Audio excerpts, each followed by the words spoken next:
Good evening, YouTube. Welcome. As always, it is so great to see so many beautiful faces out there. As I promised, I'm going to be playing a full Daytona 500 on NASCAR 2008 for the PlayStation 2. The vast majority that have played this game probably have no idea what this version looked like. Okay? Because most of y'all probably played the PlayStation 3 or Xbox 360, whichever version you chose to indulge yourself in your NASCAR needs for. In any case, I'm here today to show you that it isn't exactly that nice to look at when you can only see blues and yellows. Because Clint Boyer's car looks stellar, but if you look at a red vehicle like Dale Earnhardt Jr.'s, that's a prime example, it looks maroon, and a green car like this butt face, it looks yellow. So basically, this is what it looks like to be colorblind for reds and blues.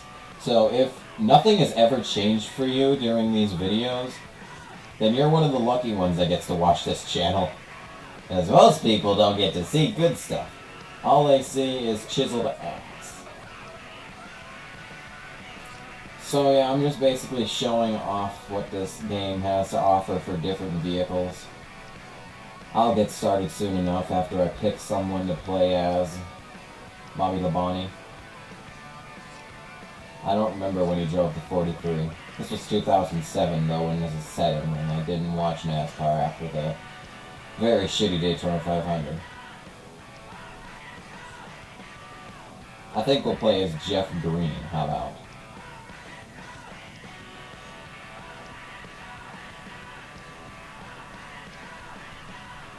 Hey, I have a custom car saved. Look at that beauty. Can you control the... Yeah, you can. I thought you could do that. That seems incorrect. Burger King. The greatest driver to ever live, yeah. Domino's. So, yeah. I guess we're gonna do the Daytona 500, we'll do it right. By doing Daytona 500. I am not going to do the Gatorade Duel. I am just going to qualify, and whatever position I get, I'm sticking with. Because if we do the Gatorade Duel, it's just gonna be a whole extra hour's worth of nonsense. And I really don't want to put up with that right now. So what we're gonna do is just do the Daytona 500, qualify, race, be awesome. We'll see how well we can do this.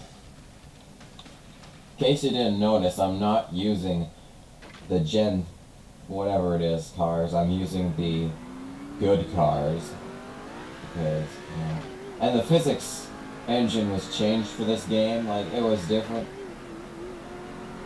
Like NASCAR 2005, 2006, 2007 all ran on the same physics engine. They changed the physics engine on this game so that they could make, I guess, more realistic on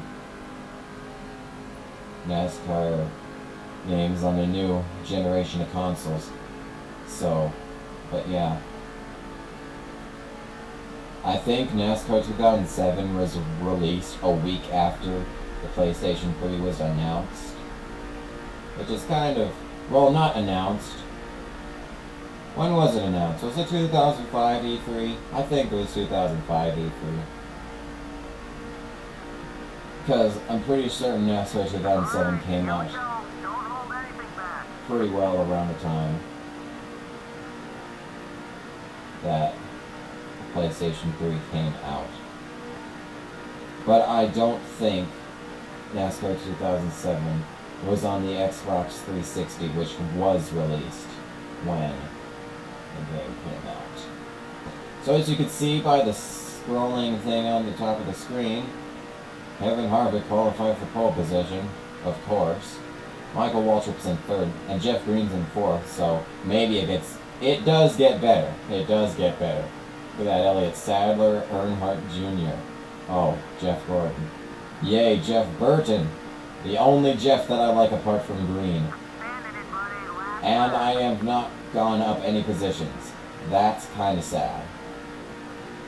Okay, so basically because this game is just so well designed, you can't get pole position at the Daytona 500. Oh yeah, I remember. I was talking about this in the Inside Line playthrough. That qualifying is so messed up in this game. It is just absolutely terrible. At Bristol, they get 12.5-second laps. 12.5-second laps. That is not possible to get that fast of a lap. It is not possible. You can do whatever you want in this game. You're not going to be doing that, okay? You're not going to be getting that kind of time. Starting with a proviso, just make it a little more of a challenge, right?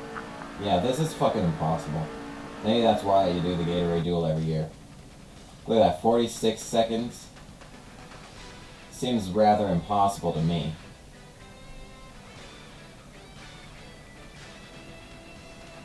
Yeah, it's fucking impossible. So we're just gonna start dead fucking last, how about? That'll just amp up the challenge a little. Okay, so we're already performing illegal actions. You know, when I put legend difficulty on, I didn't mean impossible. I didn't mean impossible. You know, that'd be... Oh, shit! And all legend difficulty really does, from what I've noticed, like when I played this game in the past, I've noticed that legend difficulty, all it does is take longer for instant rewind to recharge. That's all it really does. It doesn't make the competition any more stiff. It just makes instant rewind take longer to recharge. I mean, it takes like a full lap to get it, I guess, now. Like before, it was just about 10 seconds and then you could start doing it again. I guess it takes a full lap here. So we're in 35th position in the Daytona 500. I made sure that unlimited fuel and tires were turned off so that this was exciting. I made sure that the opponent difficulty was as high as I could possibly make it. Alright, so now we're doing the Daytona 500 race. Everyone's drafting now. Let's see if we can even come close to the qualifying lap times. You know, those things that you're supposed to set all on your own. Let's see if they can even get those with the draft. Let's see how legitimate this really is. Because in the past, I've tried so many times to do full races in this game because you can pause the game and you can save the race where it is. You can stop it, you can go off and do whatever the hell it is that people do when they're alone. And you can come back to the race, you can shut off the console and come back to the race if you really need to. So yeah, now that I'm in the draft going 200 miles per hour around this racetrack, I can actually go to speeds that set the qualifying times. In a nutshell, what I'm trying to say is it is actually possible to get those times now. What I like about this NASCAR game is that you can utilize draft, but when you pull out, you slow down. Like, you need the draft to be able to stay where you are in position. And if you aren't drafting, then, well, buddy, you're just screwed, okay? You're just screwed. It's not like a NASCAR the game inside line, where if you pull out of the draft, you pass everybody that is in the draft. So what I'm trying to say here is that there's actually a challenge. You know, we're kind of lacking that these days.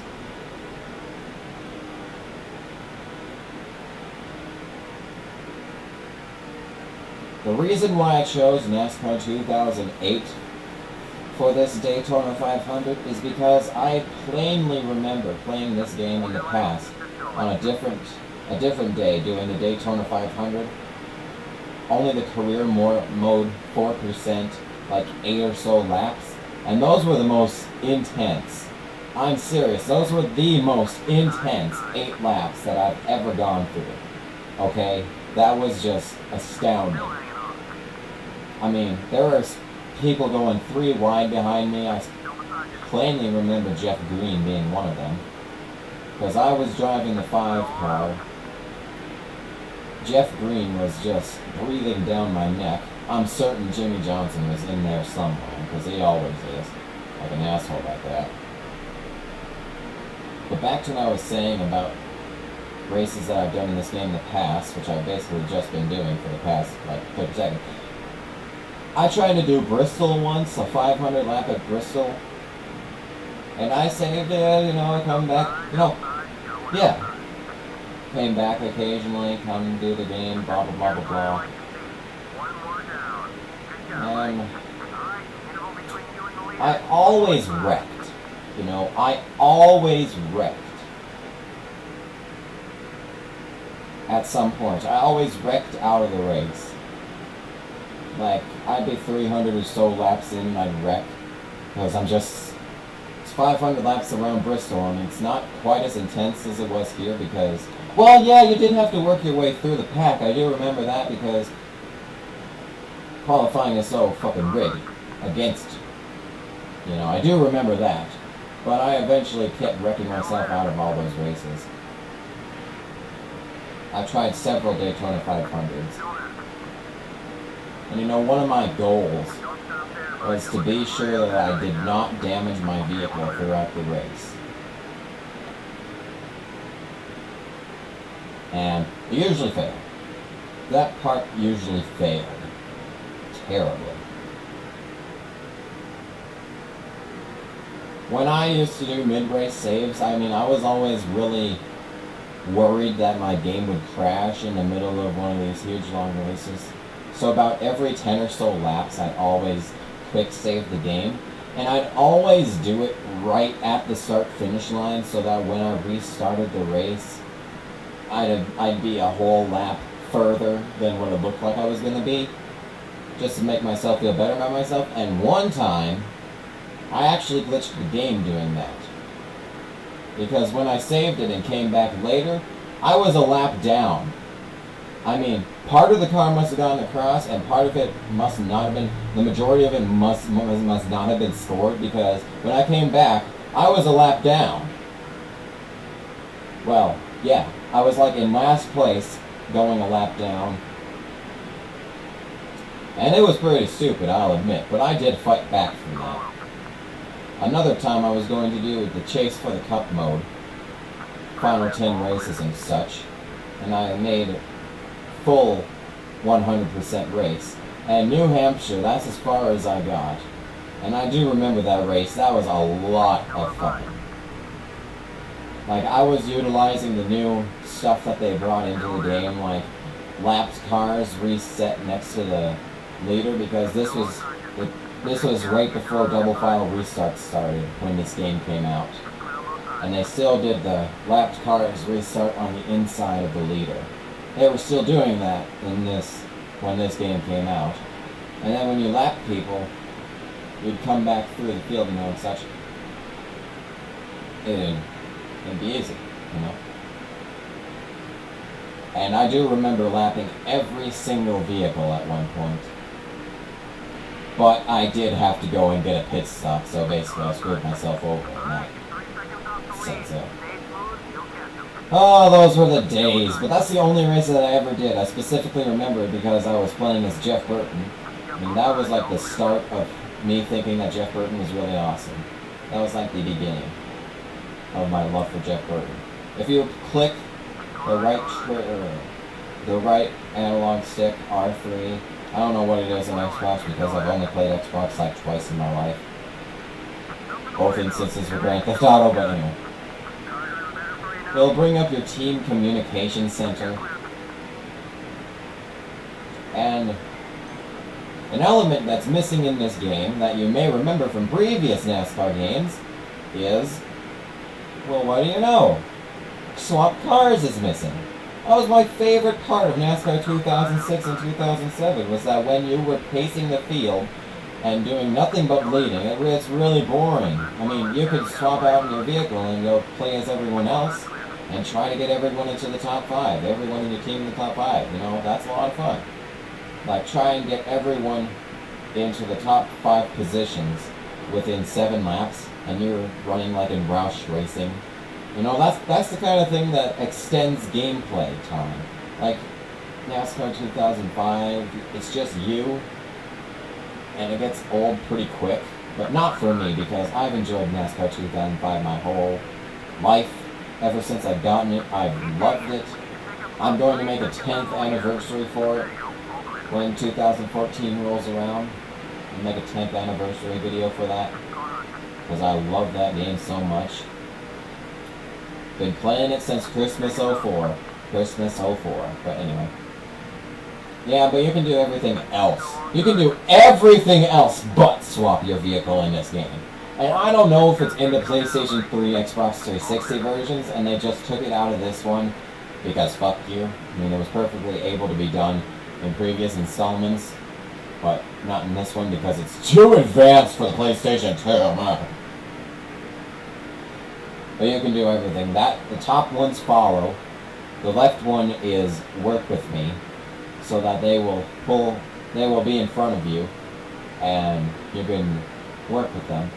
The right one is block, so that they will drop behind you and they will block other drivers, like Dale Earnhardt Sr. on the final lap of the Daytona 500 2001. You know, that kind of intense blocking situation. You know, that kind of stuff. The bottom one is move. So basically they will move out of the way for your hard-charging vehicle if they like you enough. I don't know if this was a glitch or intentional, but every single time that you do a Gatorade duel in the EA NASCAR games, all your teammates, from NASCAR 2006 to 2009 when you have teammates, all of your teammates will be full rivals for the Gatorade duel. You know, I don't know what's up with that. What's up with that? I don't know what's up with that. I don't know why it does that, but here I can demonstrate what team functionality is.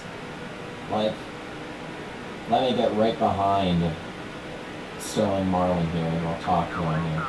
Okay, so let me just get into a better situation quick.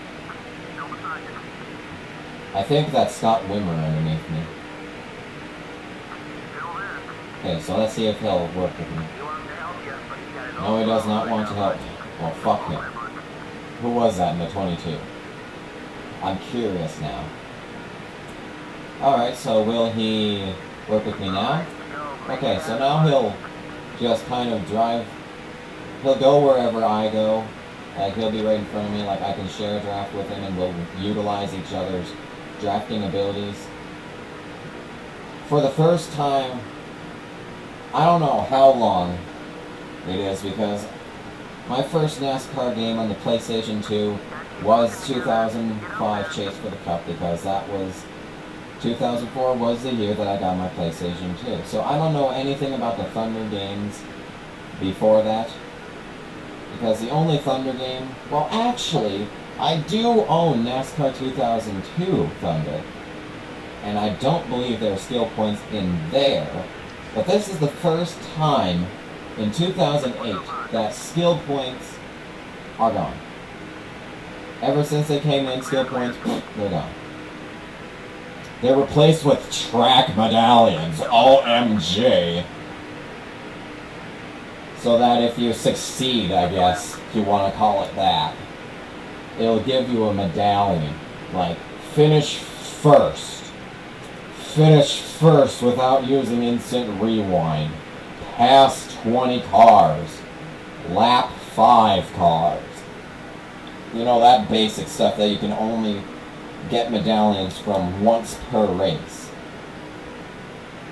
Like with skill points, you could have a really good race and get like 6,000 skill points. You could buy 3,000 Thunder plates with that.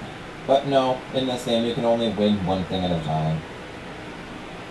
And it's for this one track. And all it does is unlock medallions that you use in place of skill points so that you can unlock crap. And by crap, I mean night races at specific tracks, some really dumb, basic sponsors that you could get with the skill points, and some that you didn't even need to buy with skill points in previous games for sponsors, and then qualified pole position at every track. And the only way that you can unlock that track plate is if you get all the medallions for that track. So you have to do 4 separate races, basically. And lap 5 cars is incredibly difficult for tracks like this, where the pack is all bunched up together the entirety of the race. It's almost impossible. Almost impossible. I mean, you need like a 200 lap race to do that. And even then, when the caution comes out, they're just gonna bundle everyone back together again. Come on, man. And it's really easy to do that at some tracks too. Like at Bristol, for example. You can probably do that with the 4% race that you do in career mode. You can do it in that 4% race. And you don't even need a 200 lap race like this to even give you the remote possibility of getting that track medal. But as you can see, we've nearly gone 20 laps. I've nearly made my way through half the field. That is how stiff the competition is in this game. Like, 1 lap and inside line and you'd be first place 7 seconds ahead of the pack. In this game, you're bunched up with everyone. Everyone utilizes the draft. And everyone does not suck. And it's actually competition. So, it's a good thing to know that I have actually I did remember to turn off unlimited fuel and tires for this race, because now we can actually have a little bit of competition on pit road. Now that's going to be fun. Pit road is magical in this game. I mean, there's a whole bunch of status screens. It's pretty nifty compared to every other game where it's just automated the entire time. And if they fuck up, it's like, oh my god, guys! How dare you be so bad! In this game, in career mode, if you get all the upgrades to engine, if you get all those upgrades, if you max out your vehicle, at Daytona, you could go 212 miles per hour on your own. I mean, it's like they just take off the restrictor plate and you run your race car. But that's what happens. That's what happens. That's what happens. They take off the restrictor plate on your vehicle. You go 212 miles per hour. You shatter the lap records for this racetrack. The IRL best laps that you can possibly get. Like 42 seconds, Bill Elliott's magical number that he got. You know, that's nothing. Just upgrade your car as much as you can. And it's a good thing that those upgrades cost $2 million. Because if it's anything like NASCAR Inside Line, where you can just go 1 season and you've made everything back, you know, you've got the perfect vehicle, you got the best that you can get, and saying that is not really that impressive. But yeah, it does take time, but this is kind of like the Bethesda RPG of NASCAR games. Your car becomes so OP. So OP. It's not even funny.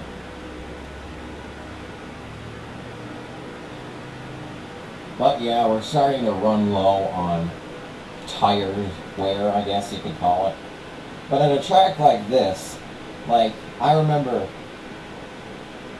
in the Coke 0400 last Saturday, like, people only took their left side tires once the entire event. Like, that is how much you really are. And there you go, there's the medallion. Sure, That really made me feel successful. Boy, oh boy. I got a medallion. I'm so special. Get that crap out of here. So as you can see, all of my teammates are around me now. I think that's...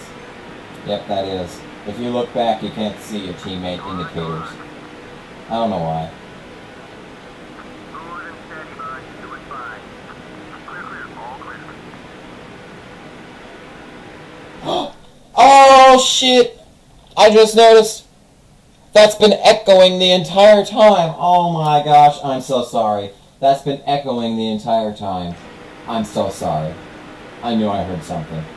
Oh man, I'm really sorry. I really am. I thought I was hearing voices outside of my headphones. I thought there were like people in my house and I was like, what? And then I looked back. But actually I didn't look back. I just heard the reverberation of what the crew chief had said. And I was like, oh no, I forgot to turn that off. So yes, I apologize for that. Now, back to what I was talking about. What was I talking? Oh yeah, tires. So I'm pretty sure I'm only going to do one 4-tire pit stop this entire race. And I'll probably come around halfway. I'm still hearing stuff. But yeah. So while we've been working our way through the field, me and Sterling Marlin here, Kevin Harvick has not changed positions at the front. The one reason why I didn't want to do the Gatorade duel is because I knew it was 60 laps long. It's 60 laps long! That is huge! That is a monumentally large race, man. And it took forever. Like, when we did the one pit, like, the entirety of the race, I'm pretty sure I was playing as Jeff Burton in that one as well. Because I was drafting the entire time with Clint Boyer in the 07, so it had to have been Jeff Burton, because back when I played this game, I hated Kevin Harvick. I mean, I still don't like him at all. I mean, I'd prefer it if he won a championship instead of Jimmy Johnson. But I still don't like him.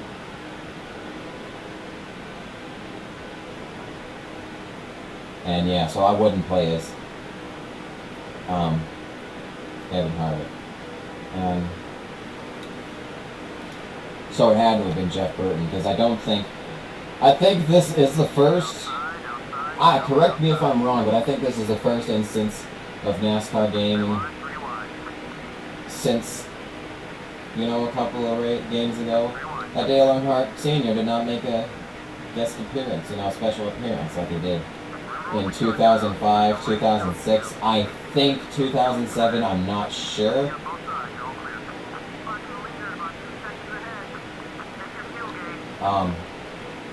I was going to say this like 10 laps ago, and I finally remembered it. Back when I played NASCAR 2006, I wanted to do a full race at Bristol. So I had the game play. I asked my mom if I could keep my PlayStation 2 on for like overnight so that I could continue playing it later, and she was fine with it. I was surprised, to be honest, but she was fine with it. And for like 2 days and 3 nights, I had NASCAR 2006 spinning in my PlayStation 2. For 2 straight days, I had that game spinning in my PlayStation 2. And you know what? My mom made me turn it off with 20 laps to go. With 20 laps to go. After all that work, I didn't even get to finish it in the end. But yeah, that's probably why my NASCAR 2006 game disc sucks in every conceivable way. It lags so horribly. It crashes on the race shop. The prologue, the race where you figure out how to use swap cars to get Jeff Gordon the win, because Lord forbid we use it on any other team besides Jeff Gordon and Jimmy Johnson. Fucking Phil Collins forbid that. But seriously. Yeah, it'll crash on that. But yeah, that game is just wrecked. And the PlayStation 2 that I played it on, it doesn't play new games. Like when I got Stuntman Ignition, it crashed all the time. Okay, it just crashed all the time. It refused to play that game. Like I got to level 2 on the first movie in Stuntman Ignition, and it would just refuse to play that. And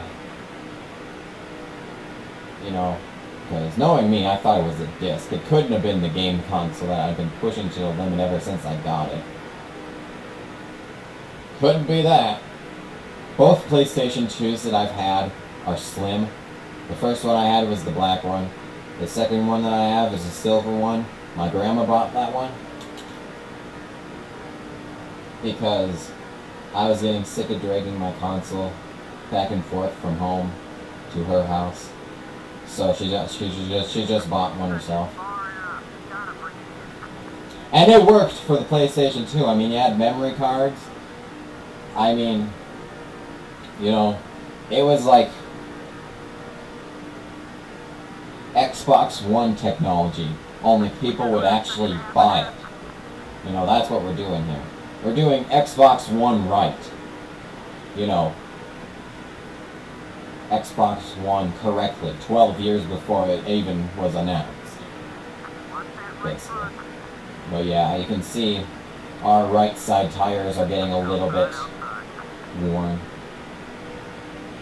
There aren't very many caution flags that I don't cause in this. Like in NASCAR 2005, nearly every race someone will spin out. It'll be scripted and someone will spin out. Like, it'll do that in NASCAR 2005, but that barely ever happens in this game. Like, the only time that'll happen is if the AI mess up, which is very rare.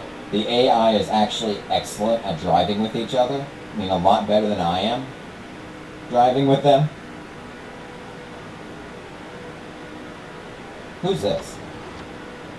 AJ Allmendinger. Here's a druggie. Here's a druggie. Anyway. I want to do another rant on Regan Smith not being in the 78 car. Because I saw an article today on NASCAR.com that commended Kurt Busch for his efforts at Furniture Row Racing. Furniture Row Motorsports. They commended Furniture Row Motorsports. They commended Kurt Busch for taking them to a whole new level. You know, even though Regan Smith has still won more races than Kurt Busch has in the number 78. No, I just call bullshit on that. I call bullshit. Bullshit, bullshit, bullshit. They're trying to give Kurt Busch a nice guy image now, I guess. I don't know why. You mean, I thought that Kurt Busch would be like the new Mark Muse of NASCAR, shall we say. Like the dark persona. The bad side. You know, the big stuff. Oh shit, he's going in the pits. Well, like I was saying about cautions before. And like I was saying about not damaging my vehicle before. You know, and the replays, they play like the 20 seconds before you wreck, and the second that you actually do wreck, it stops. See, that's just kind of stupid. So, the crew chief commands that I pit. So I guess we're going to pit and repair this damaged vehicle now that I've basically screwed the entire thing up. Oh, thanks, AJ. Druggy. What the hell? We're stopped. What the hell? Okay, we're just going to do right side tires. Actually, let's do all four. Actually. So we're going to show the race info. Sexy. Fastest laps. That shows you the past 8 laps, how fast you're going. The next pit stop will be in 36 laps. I'm in first now. Fastest laps. So yeah, you can look around in your cockpit. You can't actually see a cinematic view of them working on your car. I guess a lot of people only got fuel only. And we're coming out in 6th. Joe Nemechek is... All my teammates are right behind me. Look at that. My car is like brand new now. Brand spanking new. There's Michael Waltrip. I think I want to let some of my teammates by so that we can work together throughout this race.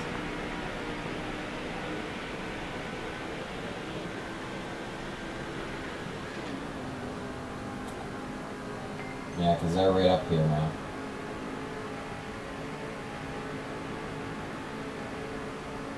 Looks like a lot of the leaders must have taken 4 tires because we didn't. We're coming out here with 2 tires, accelerating our position. Because that's always nice. Acceleration of position is very nice. So here comes the cavalry. Everyone's about to pass me because I'm so slow. Wait a minute. Hold on a second. Wait. Did I not take fuel? Did I not take fuel? You know, there not being greens and reds is very difficult to tell if that's good or not on fuel. I don't know what. I mean, I'm probably going to have to get a different capture system later on. Like, I want to say that it's one of the component cables not doing this, not Roxio. So later on today, I'm probably going to unhook everything from Roxio and try to, change some stuff up. Like if I put in the component cables from the PS3 directly into the TV, if I don't get the greens and if I don't get the reds and greens in, then I know it's that cable, and I'll buy a new one somewhere. But if it is the But if it isn't those, and they work perfectly fine, then I'm going to have to figure out something with the component cable that I got for the TV. Did it come with that? I don't think so. No, that would have been convenient. Yellow flag's up, so that's a first. I didn't cause this caution. What happened?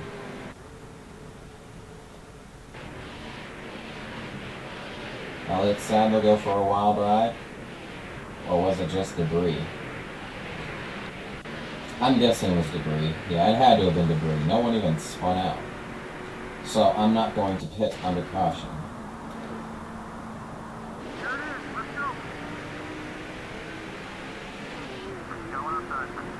So Jeff Green's in first. That's kicking ass. I'm about to be in first. That's also kicking ass. That was Ken Schrader that I just whacked out of the way. Let me check something here. Ah, shit.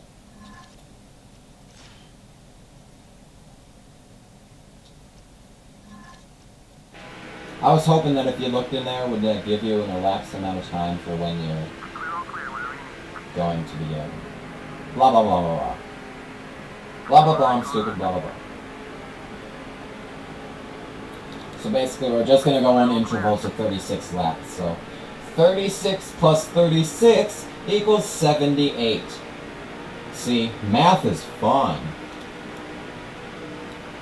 Now if the pack ever catches up to this lead car that I'm going on here, if the pack ever does catch up, then you'll understand what I mean by intensity at Daytona. Like, blocking these guys is unbelievable. It is some of the most incredible Dance Dance Revolution style stuff that you're ever going to see, okay? Let me just say that now. It's pretty wicked.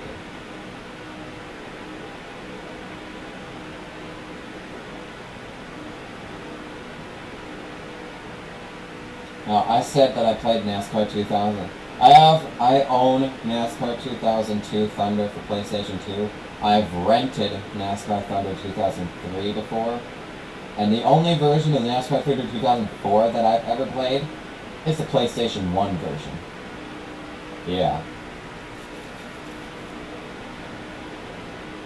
It's pretty. Let's just say that. It's pretty.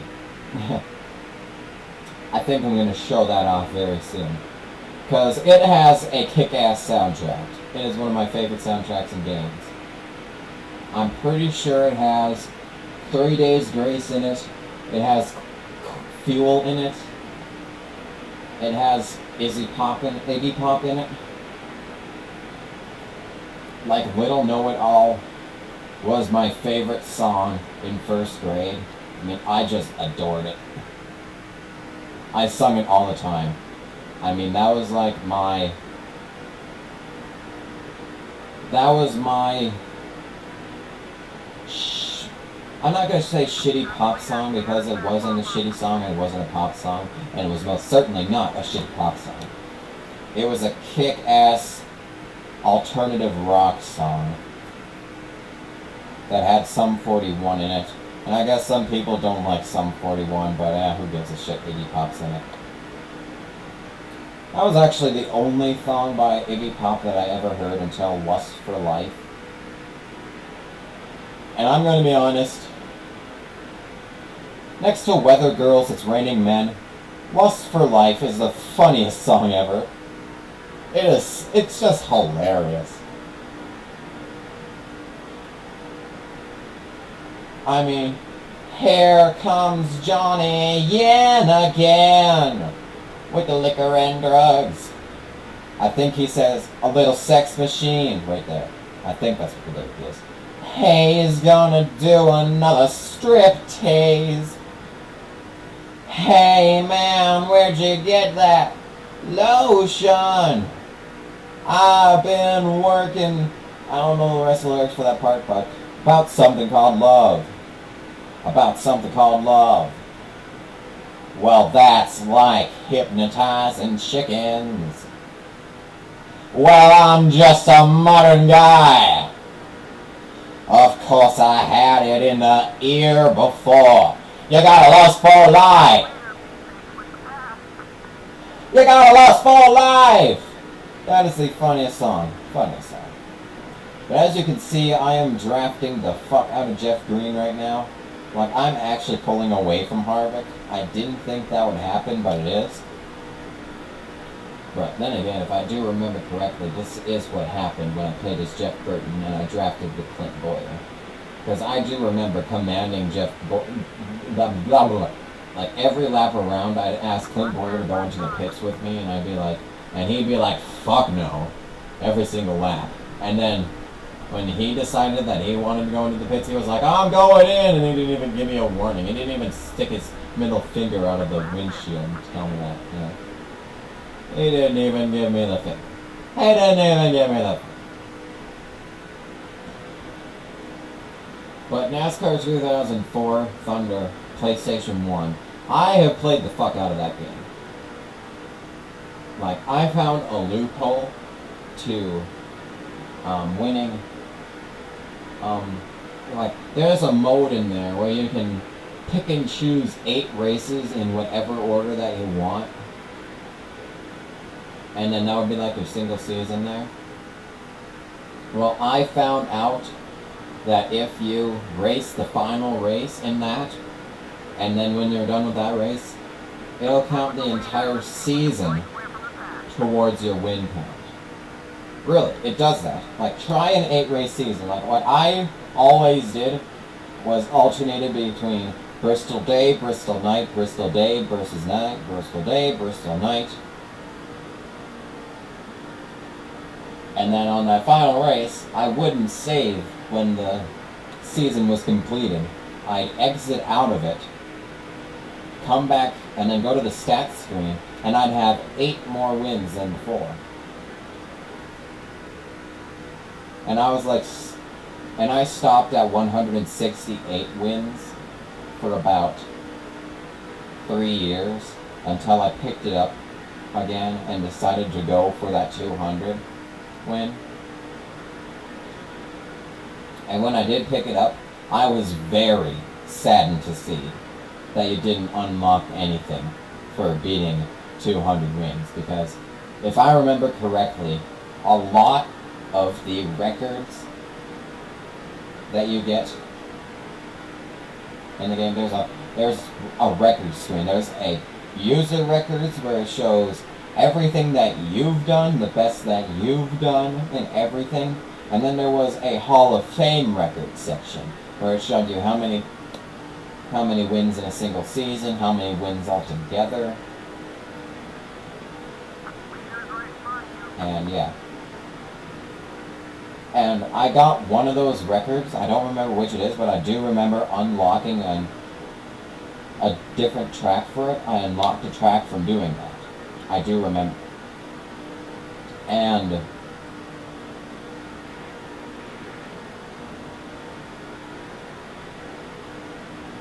lost my train of thought for a second. Trying to regain it. The hell was I talking about?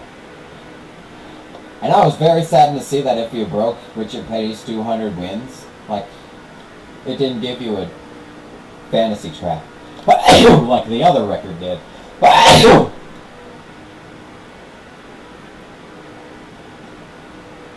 Yeah, that was kind of sad. I cried a little bit. Like, over 10 years. Like, 10 years now, I think it's been. Like, sometime around now it's going to be 10 years since I first played that game. We'll have to do a 10th anniversary for that one as well. Then we'll try to get NASCAR 2005 working. Then we'll do a 10th anniversary for that one. Then the year I graduate, we'll do a 10th anniversary for NASCAR 2006. And after that, 2007. And maybe even when I'm in college, fucking learning shit, pop this in 2018. 10th anniversary for this one, too. What the hell, we're looking 5 years into the future now. Let's just keep to what we know. And what I do know is that I'm still mad that I didn't get an alternate track from that. And actually, a little while ago, I was, not too long ago, like maybe a year or so it's been, maybe less, I popped in NASCAR 2005 on the All-Star race. I talked about this on Inside Line playthrough. Hold on, I'm going to snort for a second. Excuse me. Oh, it's Dave Blaney in the 22. Okay. But I popped that in and played it.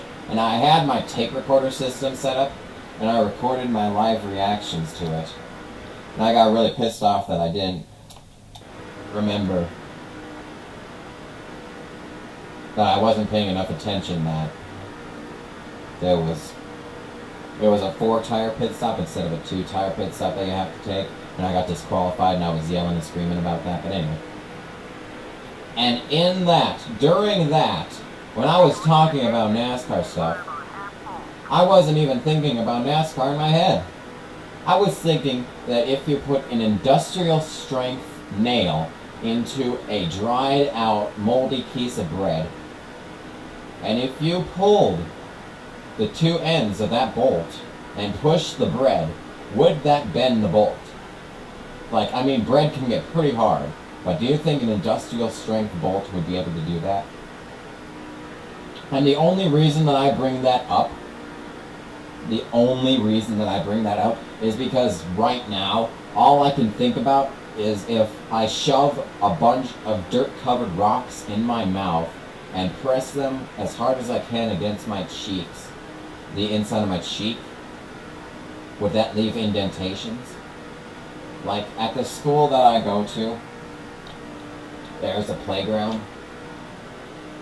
Well, I sure hope there is, because a school without a playground isn't that much of a school, wouldn't you say? But anyway. And there were like pits where there was stuff to play on like, it wasn't just on the dirt. Like, they didn't set everything on the dirt. They made a pit and they put some rocks in there. Okay? They put some rocks in there. So instead of falling off the swing set onto the cold hard ground, you fell into a cold hard pile of dirty rocks. That's basically all that did. It's long since been replaced with chips of wood, and I don't see how that's any less deadly, but whatever. And I think there's a fly in here. There was a miller in here last night, and I tried to kill it so many times, and I kept missing. And I was pissed off. But anyway, back to my story. And those rocks are what I'm thinking of. Like, I'm thinking of those rocks right now, and they've long since been removed, and that is a fucking fly. Oh my god, fuck you! Fuck you! Get out of my fucking face, I'm trying to drive! God damn it, fuck off! Oh, son of a bitch! Stupid fucking fly. Hey, my fuck! Get away! Get the fuck away! Get away from me! It's fucking all over my fucking hair, man. That's some gross shit. Fucking asshole. There it is, that son of a bitch. I lost it already. Son of an ass. Ugh. Well. Alright. Back to this then. Breathe in. Breathe out. And I just realized how bad at math I am. It's actually only 72 laps, not 78.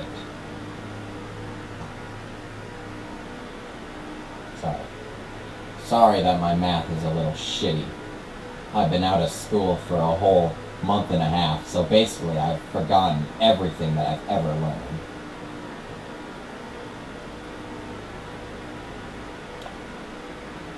No, I don't remember what I was talking about because that fly broke my train of thought. But yeah, those rocks. I've fallen on them several times, never gotten hurt. But the very first time that I touched one of those stupid chips of wood, I got a splinter. So fuck that. Fuck that. That playground was awesome, man. They took out the monkey bars and the jungle gym. What a bunch of assholes. How dare they take that kind of stuff out? I mean, like, the day that I got man up enough to climb that jungle gym, you know, it took all the way until like 4th grade, but the day that I manned up to do that, well, actually, in 3rd grade, I moved from here to a different place, came back in the middle of 4th grade, and the jungle gym and monkey bars were gone, so even if I wanted to be a man, I couldn't. And I've forever been sentenced to being a useless sack of shit now that I lost that integral part of my childhood, learning how to climb a jungle gym. You know, I blame the educational system for me being a sissy asshole. For being a pussy asshole. But anyway, yes, blame the educational system for everything. You know, that's what I've been doing since I started being a part of the educational system. But they took that stuff out, and I have no goddamn idea why. Because that kind of stuff are fun. I mean, kids are supposed to get hurt. I mean, isn't that their calling? Like, my mother gave birth to a child when I was 13. And I mean, for fuck's sake. Of all the times to have a child, it's when your first one is damn near ready to leave the house. Don't even tell me about 20 children and counting, because that's a completely different story. I mean, that's like years of mental torment and years of childhood abuse. You know, that's the only reason you'd ever need 20 children, is like, I will abuse every single one of these 20 children. But yeah, when your child is old enough to have a child of their own, don't have a fucking child, man. Like, that kind of thing is come and gone. That, that poor man. That poor firstborn son of the Duggar family. He has an uncle that's 18 years younger than he is. He has a baby uncle. I feel for the man. I feel for him. I just want to give him a bro hug right now. I just want to give him a bro hug. Back to the point. Back to the point of childhood danger. Yeah. But that playground kicked ass. I mean, for those first 3 years of my educational system intentment, I mean, that was like awesome. There was one swing set though that was not in a pit. There was only one though, and those were the best swings. I mean, there used to be about, let me count. I need to remember my fucking school now. God damn it. I'm trying to see. Yeah, there was 8 in that one pit. Another 2 that were that awesome. So there were 8 swings in one pit. 8 individual swings in the pit. There was another set of 4 that were in between the pit and the other swings that I'm going to be getting to. And those 4 were like kid swings, you know, like those weird looking ones that look like fucking underwear, that look like rubber underwear. Those ones, those were there. Then there was the final one that was the closest to the road, closest to the church. They went the church road school. Like, look east. If you stand at the school and looked east, you'd see the road, then the church. The closest to that road by the church was the swing set that I loved. And there were 4 on that one as well. And the 2 on the west side weren't that special, but the 2 on the east side, those were the best ones. I mean, that very first swing was the best swing in the entire playground. I mean, you could get so high on that swing, it was awesome. I loved it. That was so much fun. And I kind of miss it. But the only reason I miss it is because they took out all 8 of those swing sets, not in the pit. They took out the best swing sets and 6 basic ones to put in a set of 4 that suck. Those swings are bad. And you know what they do have in place in the position of the old swing set? You know what they do have there now? They have this weird seesaw thing.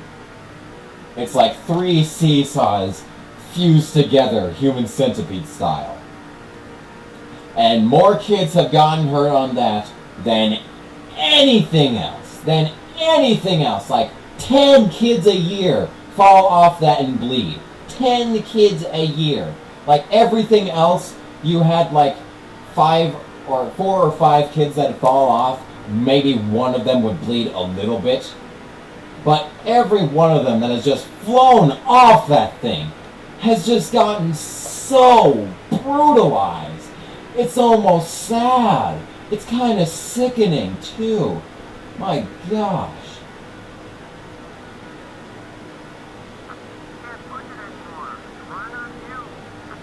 Man. And it's really, and it makes me sad to think that they had to take out the best swings because they were like a danger. And they make something even more fucking dangerous. Talk about hypocrites. There used to be a set of 2 seesaws as well. Oh, I thought he was going into the pits. Crap. NASCAR saying you were speeding. That's going to make this stop a little long. Well, at least I now know how fast they're supposed to go in.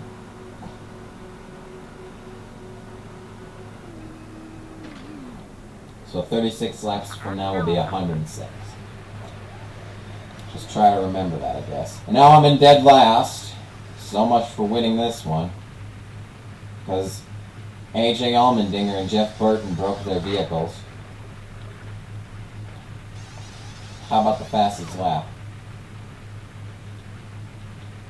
At least now I know how fast you're supposed to go in. Like some games it's 100. Some games it's 60. And now this one's 70, I guess.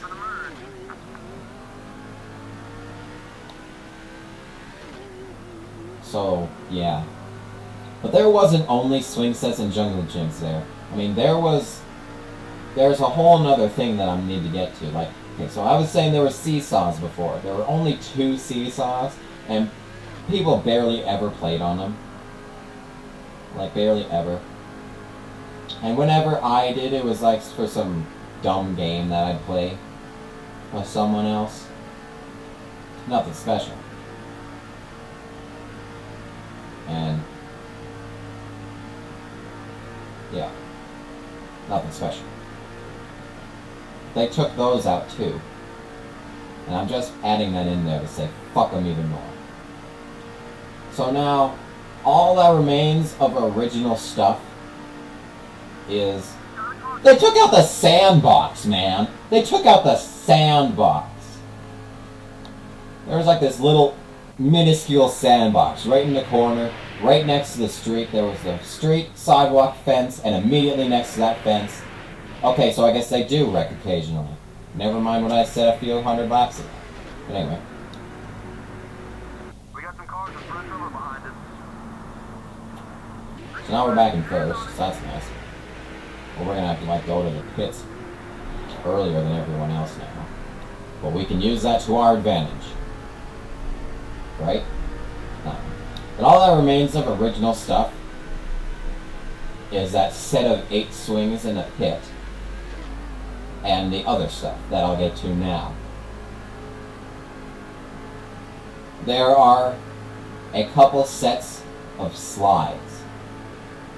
Okay, and I was talking before about how intense racing at Daytona is in this game. Well, you're about to find out exactly how intense this is when you start driving with your rear view mirror. Okay, so back to what I was saying.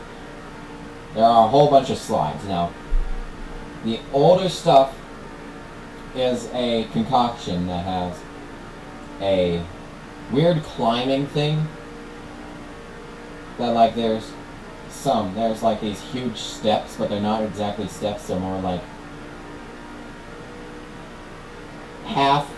they're like D's. They're like in the shape of a D, and they go around in like a spiral up to the top. They also have a fireman's pole, and then they have 2 slides. One is a tunnel slide that's straight all the way down. It's very electrical. I mean, you can build up an electric charge beyond anything that Isaac Newton could ever study. Okay? So that's that one swing. And then there's an open swing. That's a spiral down. Both of them are orange. The platforms to get up are green. And they're basic. I mean, it's as basic as you get, but it's still pretty fun. And then there is the newer stuff that my mom, when she went to school, did not get until like 4th grade. And it's pretty damn cool, I'll be honest.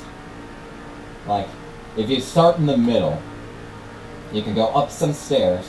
If you go to your left, you can go to another fireman's pole, a twisty, weird-looking slide thing that's like a fireman's pole, only it has a spiral down. And then we got another kill flag. Great.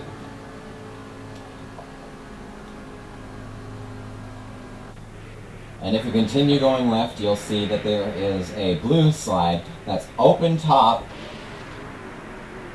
and it's almost straight, but it kind of curves a little. It's like an SS.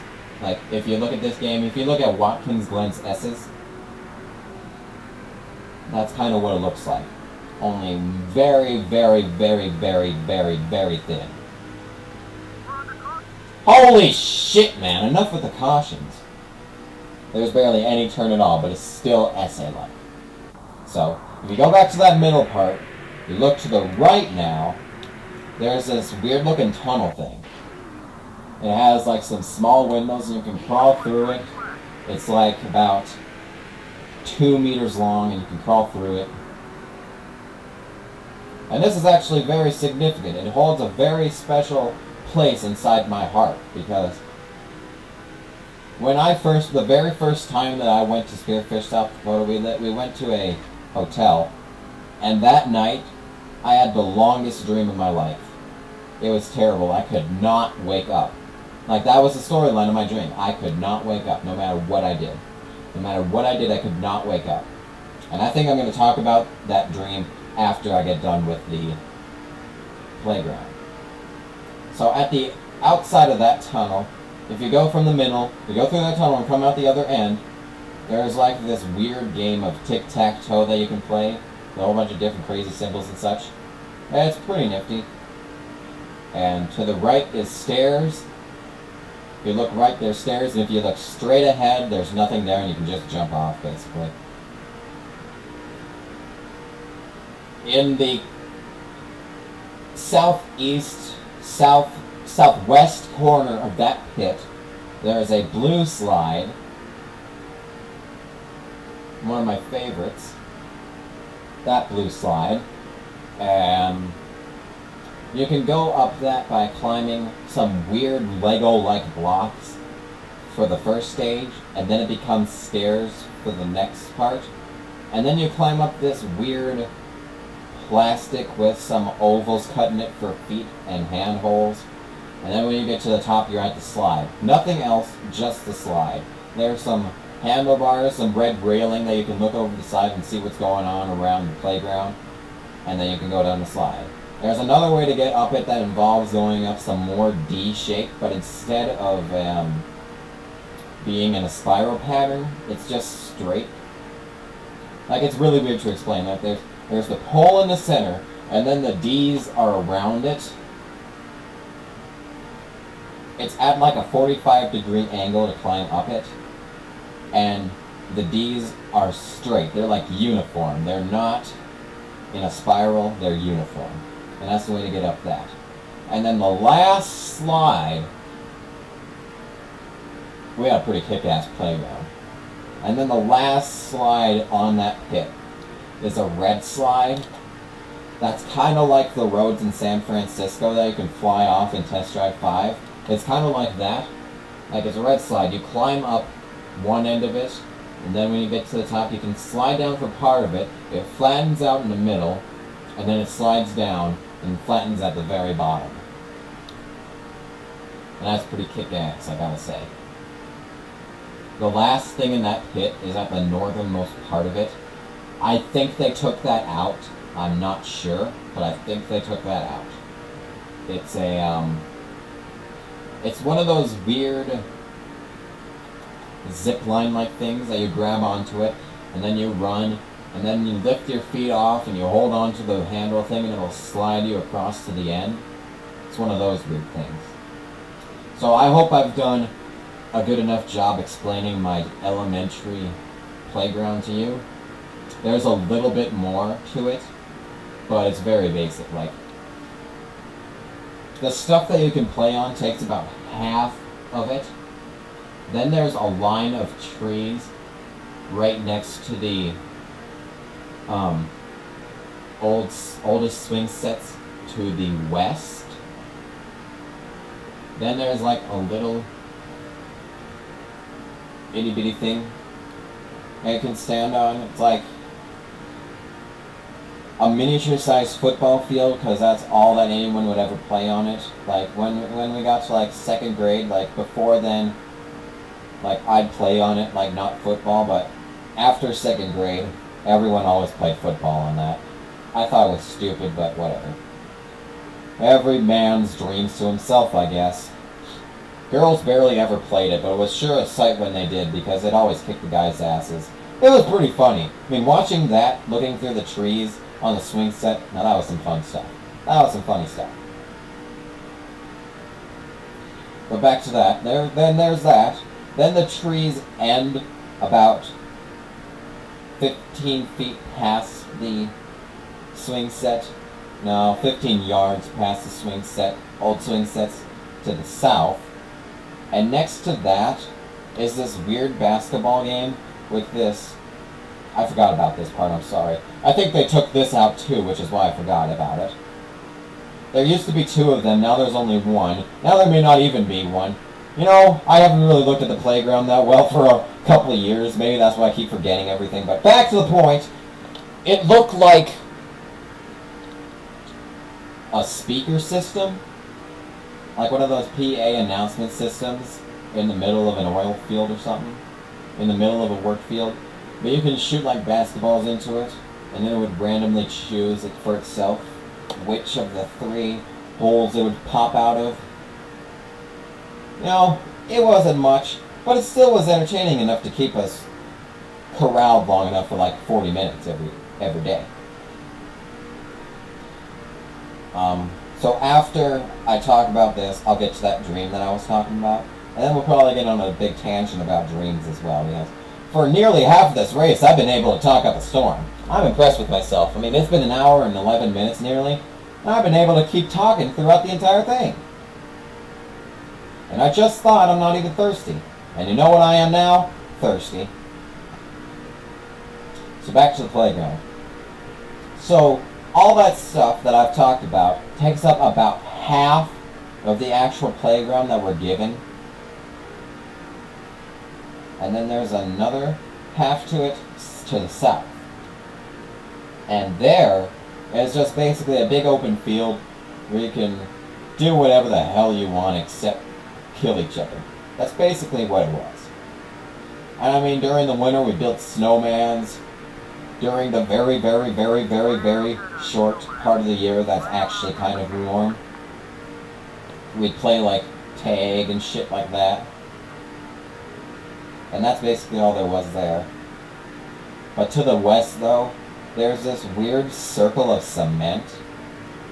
And being the child that I was, I thought it was all a conspiracy. There was something weird going on there before. And like there was some Satanist shit going on over there. Okay, I wasn't that intense of a conspiracy theorist until I was introduced to the internet. But I still thought that there was some pretty crazy shit going on there. Then there was this weird giant ass fence. I mean, the fence was fucking gigantic. It still is there, I believe. I think it's still there. I mean, it was there in 8th grade. I do remember that. Because we went outside, you know, back when we had a fun gym teacher. We went outside. And we played like kickball in that specific area. I think it's still there. But it's a giant ass fence. I've never climbed it because I'm not a badass. And then behind that is a big long sidewalk. And then we weren't allowed past that. Like right past that was like about 4 more meters of grass. And then was the bus barn. And we weren't allowed past that point.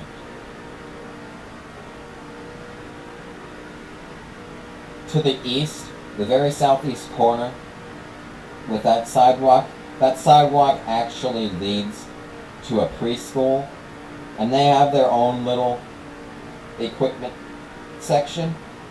And I mean, I never really cared about it. I mean, like, I thought a couple of times, like, sure, I'd like to play on that one, maybe once in my life. I haven't yet. But we still had all that kick-ass stuff in our part of the playground that I couldn't care less. You know, I couldn't care less for the vast majority of the time. And that's about it. That's damn near everything in my olden days playground. Now let's get to the rest of it.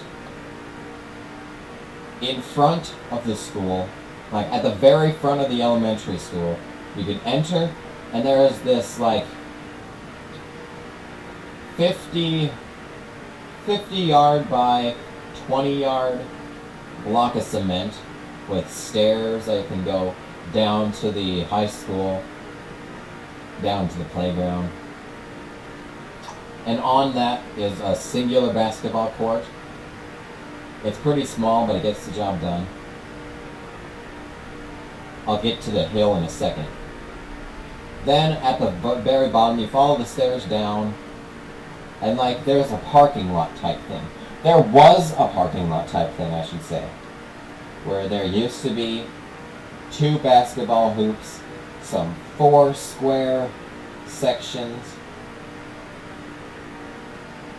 and then around that was the school.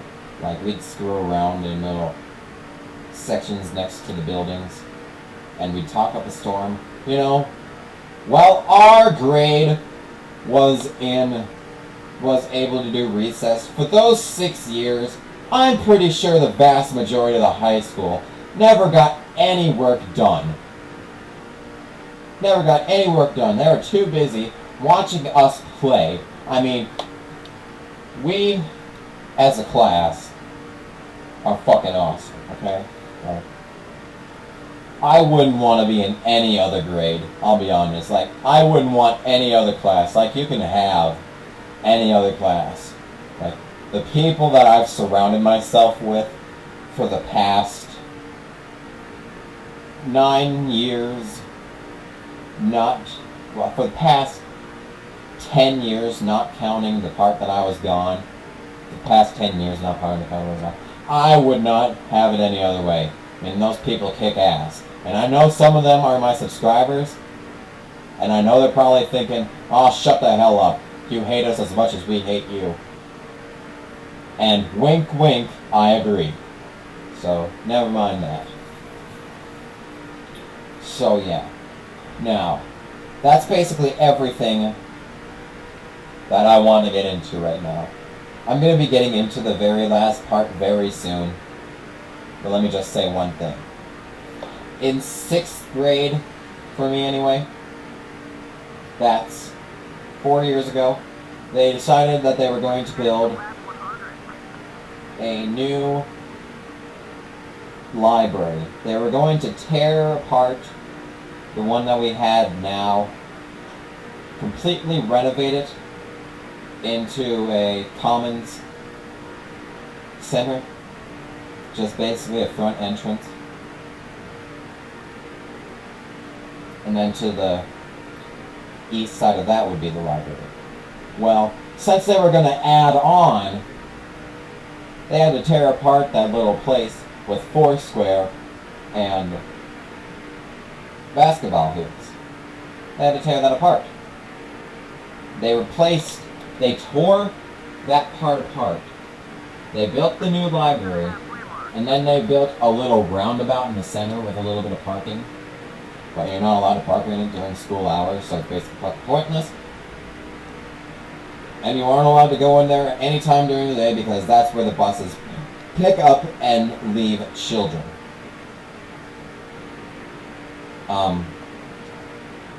Yeah. So, they took that out. We are no longer allowed play in that. Well, I wouldn't know because after 6th grade we were no longer able to have recess. So I have not had recess since that was put into place. So I do not know if they're allowed to play there or not. Probably not. What would they play there? Plus it's a fucking road. You think they're gonna let them play in the middle of a road even though it is pretty much blocked off? Although no one listens to that rule. It's like, what, there's a rule? Oh, fuck that. Because every goddamn day during world history, I had that from 10:15 to 11. And I'd look out that window most of the time, and damn near every day someone drove right in there like they own the fucking place. What a bunch of dicks. What a bundle of douche that is. So, yeah. That's what I was saying before. So they tore that out, and now they're actually building a new addition to the school right now. Since my car broke down, I haven't really been able to drive anywhere on my own. Like, the farthest that I've driven is in my dad's pickup to work and back. That's basically all that I've done. Occasionally I've gone to my grandma's house to smoke some weed. That's about it. I mean, nowhere else do I really go, and I really don't drive by that part of the school. I don't really drive that way to the school because I always go through the elementary section in between the church and the school that I was talking about before. I always go down that road to Grandma's house. But I never really look over to see how well that production is coming along. Because it took them the entirety of 7th grade to make that new library. You know? Took them the entirety of 7th grade to do that. One library, you know. And to add insult to injury to those morons, the people that, my neighbors, they built a garage across the street from our house. And they hired contractors. I imagine they're the same because there aren't too many contractors around here. And those contractors were able to build their garage in 2 days. I mean, they had the entire thing put together 2 days in, and they painted it the 3rd. And I know it's just a garage where you don't need so much shit, but come on. 3 days opposed to a year. I mean, I know you're fighting your way around children, but come on. It's not like we were allowed to even go near that place.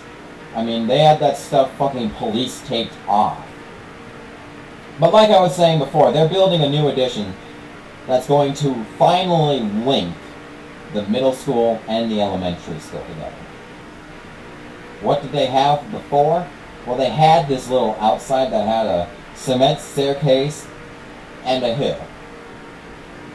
And let me tell you, everything that I've ever done on that playground, everything that I've talked to you about on the playground, all of those days, every single time that I went on that playground, it was nothing compared to the thrill of rolling down that hill.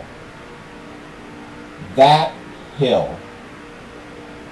That hill was the most exhilarating, most exciting thing that you could ever lay on your ass and get pushed by your best friend, rolled down that thing. There is just no comparison. That was so much fun. I loved it. But they had to tear that out.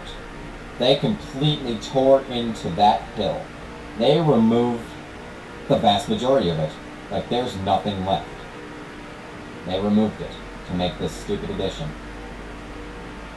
And you know, I don't know what it's going to look like. I probably won't ever know what it's going to look like unless I get, like, the curiosity to stay after school for an extra 5 minutes to walk through there. Like, I'm not going to really know what it looks like. And knowing these guys, since they have been working on it since September, it's July 9th, they've been working on it since September 2012. July 9th, 2013. Okay? Yeah. Not happening, brother. It's just not happening. So yeah, it probably won't be done before I'm out. It probably won't be done before I graduate in 2 goddamn years. So yeah, that hill was great, and I'm saddened. And I'm saddened by its departure. Rest in peace, Hill. So, remember how I was going to talk about that dream that I had that involved that piece of playground equipment? Well, let's get right to it! I don't remember the details, most details. Like, I know that the dream was so fucking long. I mean, it was like I was watching fucking the Django Untamed. Only all it was me wandering around, wondering why the fuck I can't wake up. I mean, it was just so long. And instead of being a kick-ass action movie, it was just me wondering why the fuck I can't wake up. That's all it was. Looks like I need to take a pit stop, don't I? I better do that then. So, yeah.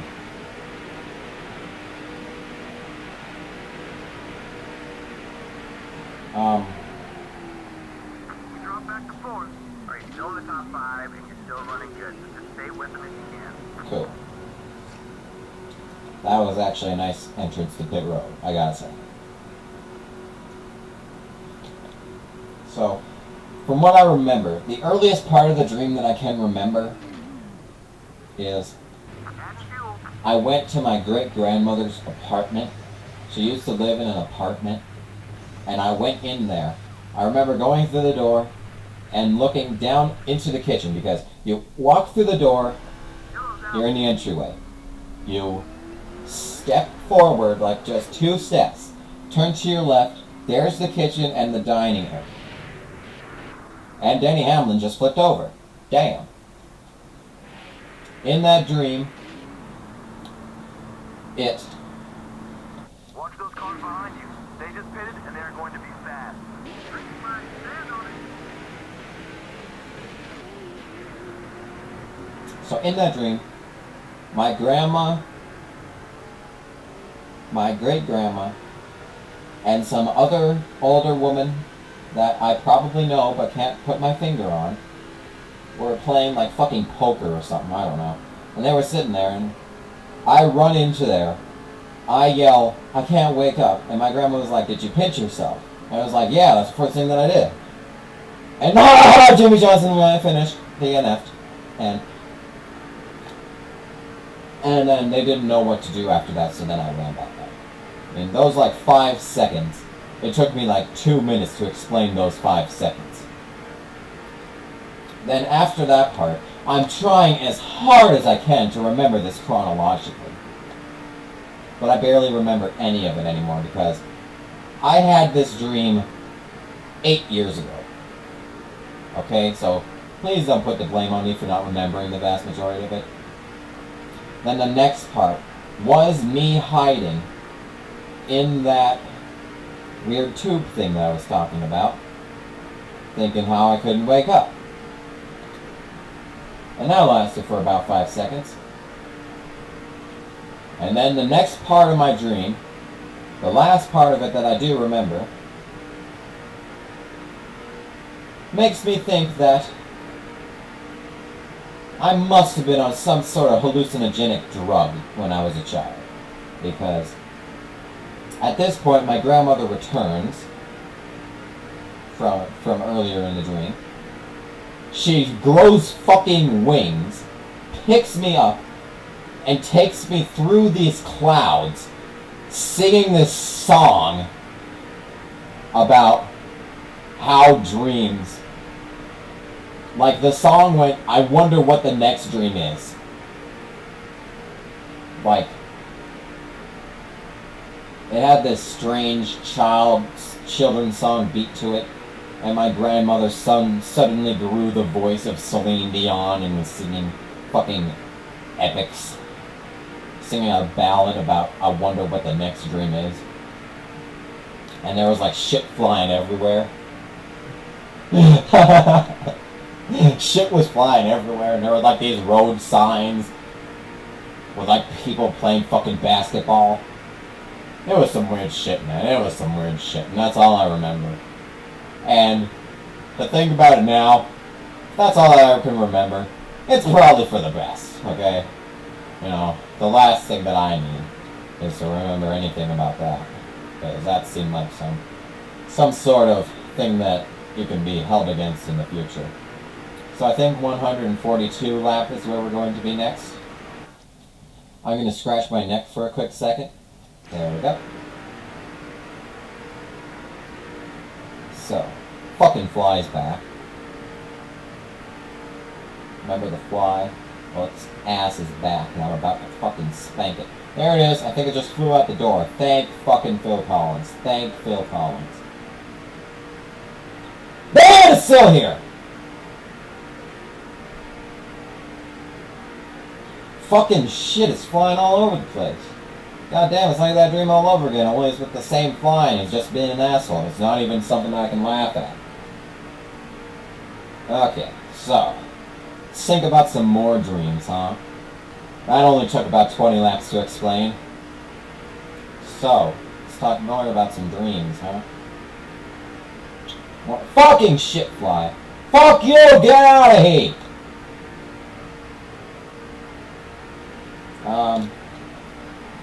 What's the next dream that I should talk about? This asshole is flying around, flies into my eyesight every time I'm about to say something, pisses me off and makes me forget it. What a dingling. Let me try and think some more. Because, like, when I was just starting school, like, when I was in first grade, I'd always have dreams that I'd get caught by the police for absolutely no fucking reason. Like, there was this one dream that I had, where there was this, like, when I was in first grade, my dreams were like a cartoon, basically. Like, they bared absolutely no plot line, they bared absolutely no writing creativity. They were nothing to gain any, you know, what's the word I'm looking for? Inspiration from. There were nothing to learn anything from. They were just fucking weird-ass cartoons. And one of them, I do remember, there was this police car parked. My mother drove by this police car at a decent speed, mind you, like fucking 20 miles per hour. And I was struggling the fuck to get my seatbelt on. I was just pulling on the goddamn thing. I couldn't get that thing fastened. And that police officer saw that, fucking pulled us over. And I don't know why, but he gave us like a lecture about how to be road safe in front of the fucking liquor store in town. Like, there's a liquor store in town, and he gave us a fucking orientation on how to be a safe driver, how to be a safe passenger. And of all the places I have that in front of a fucking liquor store, so you can go get drunk and drive some more. You know, that basically sums up my dreams from first grade. Like, they were some fucked up shit. Never, like never, I have absolutely no memory. I have no memory of any good dream ever. No, not one. Not one. I mean, like, recently I've started getting some pretty good dreams, like, ever since I figured out how to become lucid in dreams. Like, I've had a few more, like, instead of once every month, I've had a lucid dream about once every 3 weeks. Like, it's gotten that better, that little bit much better, but it's still something. And in those dreams, I can actually have fun. I can actually enjoy myself when I know I'm dreaming. But back before I knew how to lucid dream, back before I knew about lucid dreaming, back then, every night was a fucking horror movie. I mean, like, Hollywood can do whatever the fuck they want. They can have Jigsaw, fucking Ghostface, Michael Myers, Leatherface,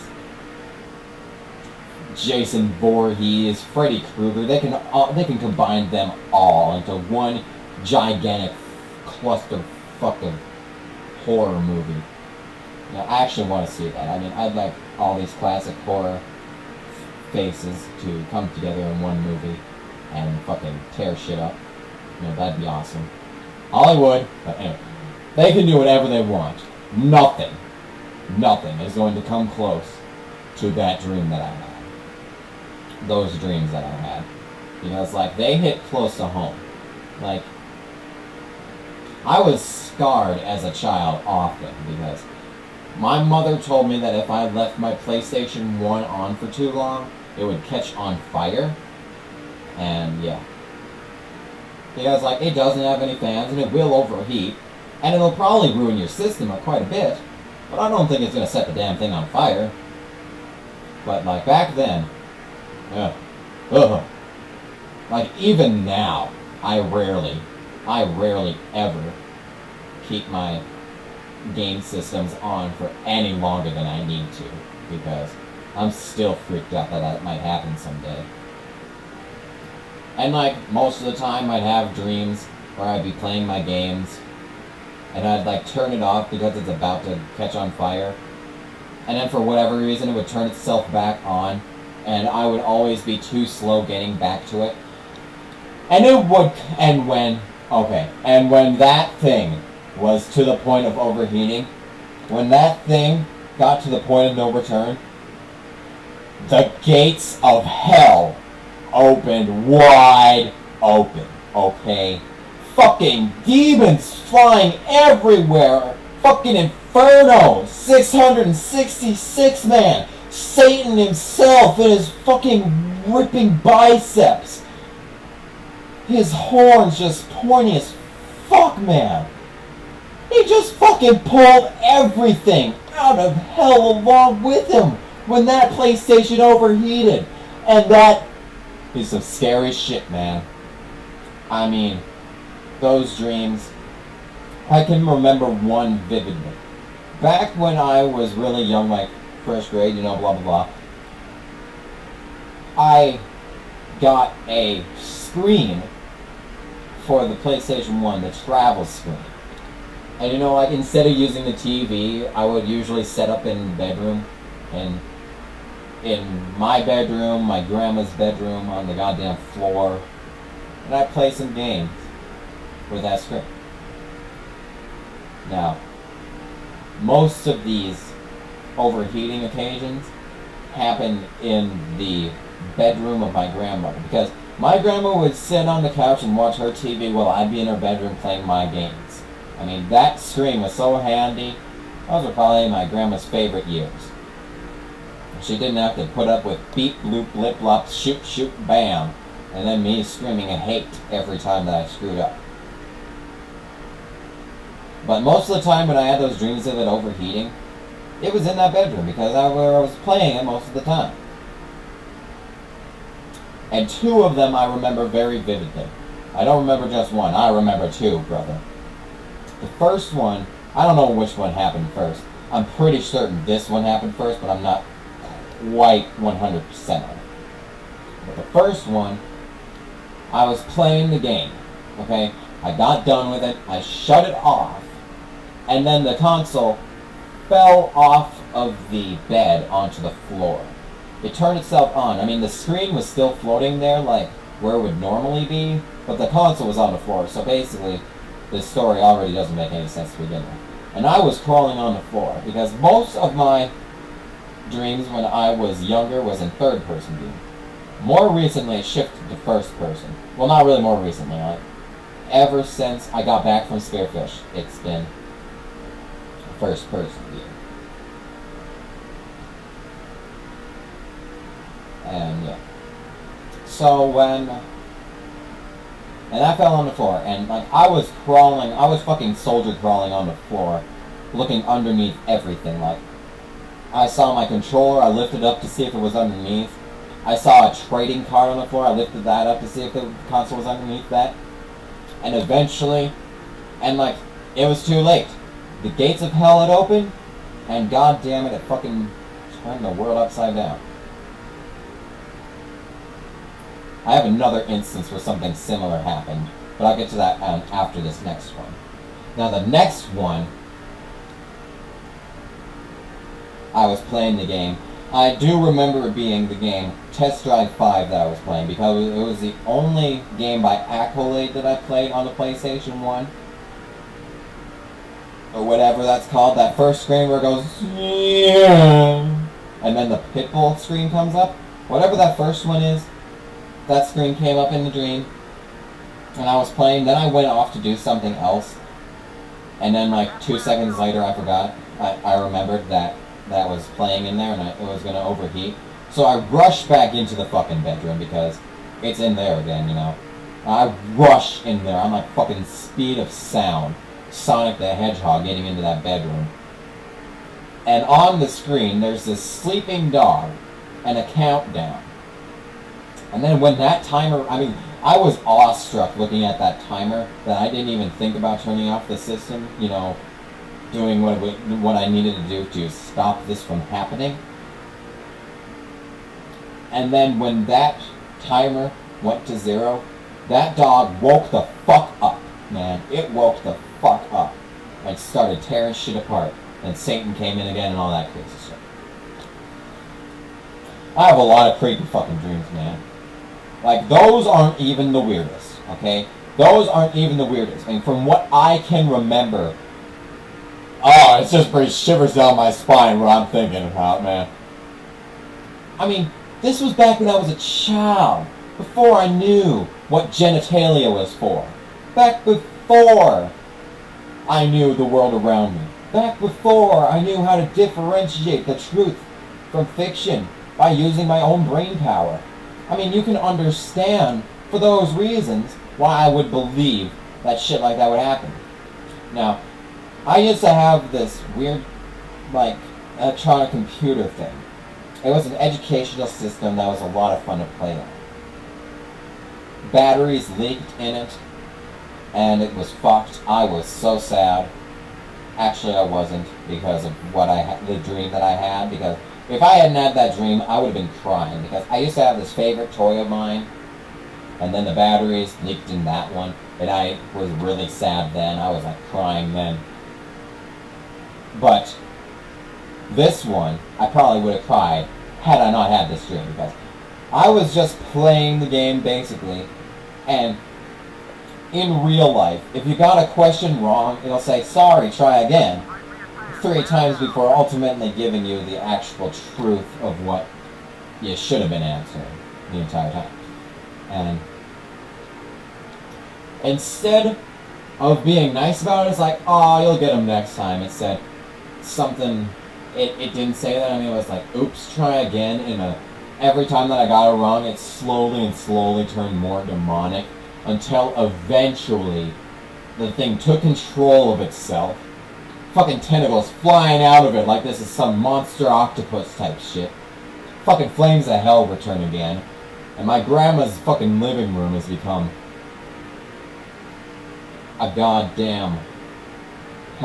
hell itself. This fucking toy computer is going absolutely ballistic.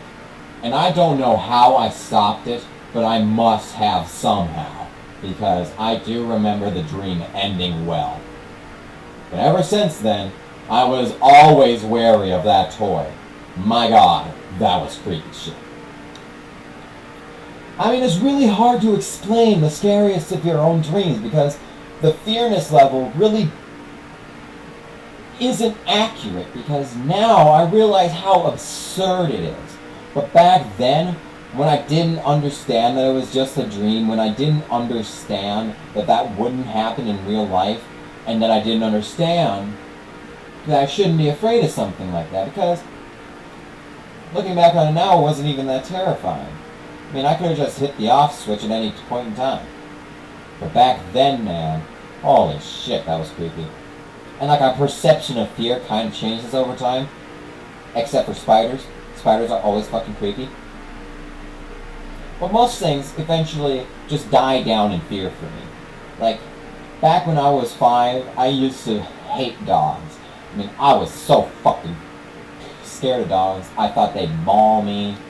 I thought I'd fucking die if I even came into contact with one. And now, while I'm still wary, I don't think I'm gonna die every time I come. You'd think I'd be using speech jammer right now.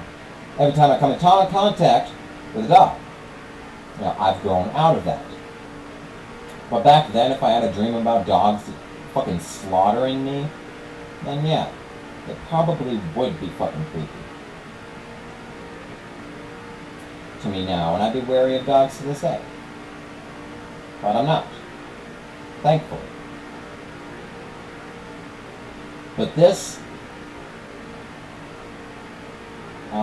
let me go way, way back for you. Way, way, way back. Like, this is one of the first scary dreams that I remember. I was a SpongeBob fanatic when I was like 3. Like, I couldn't stop. It was like SpongeBob and Spider-Man. Those were the 2 greatest things to ever happen to humanity to me back then. But I had a dream where I actually knew SpongeBob personally. Like, he was real. I hung out with him. We were homeboys. But then SpongeBob, out of nowhere, decided that he was going to leave one day. And, oh man, shivers. It's really hard to shiver with headphones on, actually. It blocks your ear holes. And for some reason, I guess that prevents a lot of shivers from going through your body. But anyway, SpongeBob said that he was going to leave, and oh gosh, I'm sorry. If you could feel what I'm feeling right now, you'd understand why I'm really hesitant about talking about this right now, and why I'm shivering so much. But basically what I said in the creepiest way possible, in like the most demented, mind-numbing way possible, I said goodbye, SpongeBob. Oh gosh. Oh gosh. I'm not making this up right now. I am just shivering the fuck right now. Oh man. I'm so sorry. I'm so sorry, people.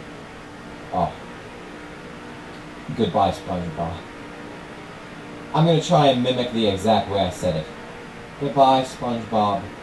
That's perfect. If you echo that a couple of times, slowly getting more echoed sounding after that, that's exactly what I heard. It basically...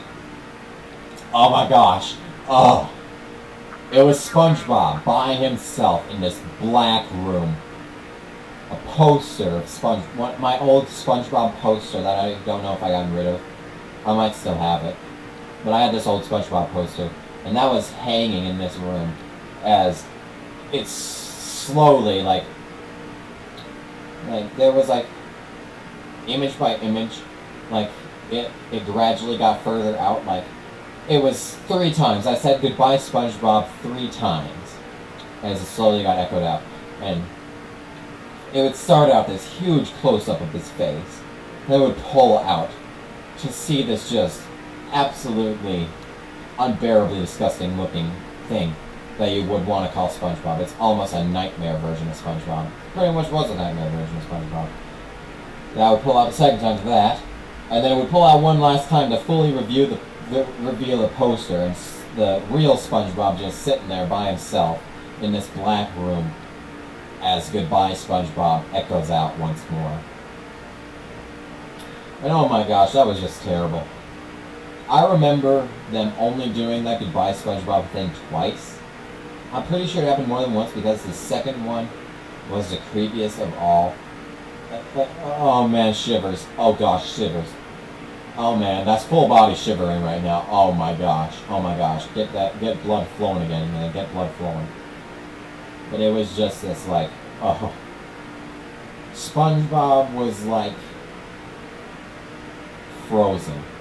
Like, not really frozen. I mean, it was like a normal looking SpongeBob, only it was like in a vegetative state.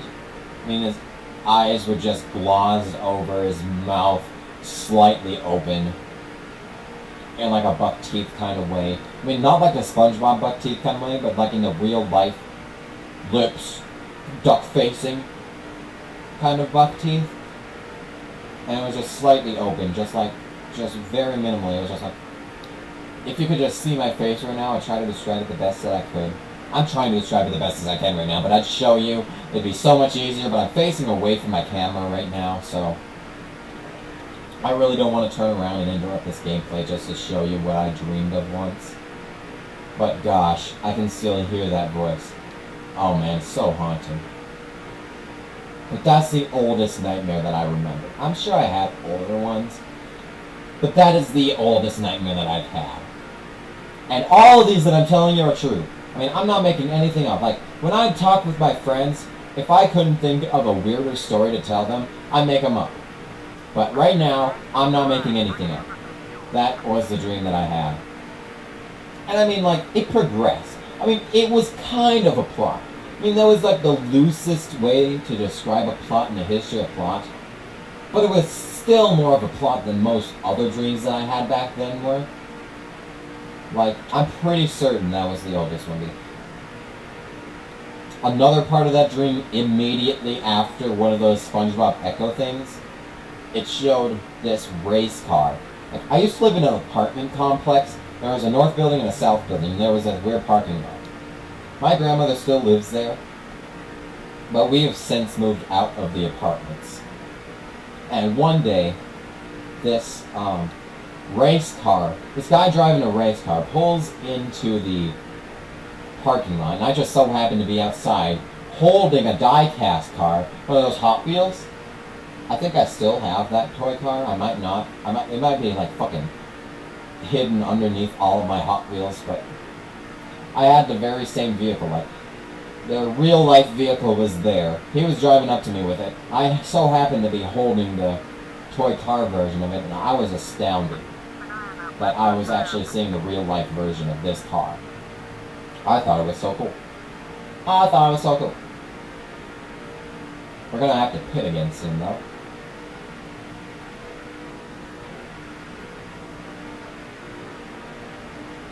And then I think that was the first Goodbye SpongeBob reverberation. And then it showed that scene. I don't know what happened during that scene. I'm pretty sure that there was some dialogue. But then it pulled out to that one that I was describing. Oh, shivers. That one that I described just now. Before? Yeah, and then it pulled to that one. Oh gosh, I'm not paying attention. I looked back at the time and I wasn't paying attention. It dropped down. It's 2:40 right now. 2:48. But yeah, that was terrible.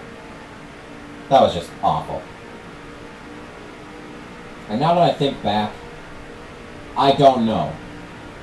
There might have been one more dream that I had before this that I can't remember. Because this dream happened twice. This dream that I'm thinking of right now, it happened twice, okay?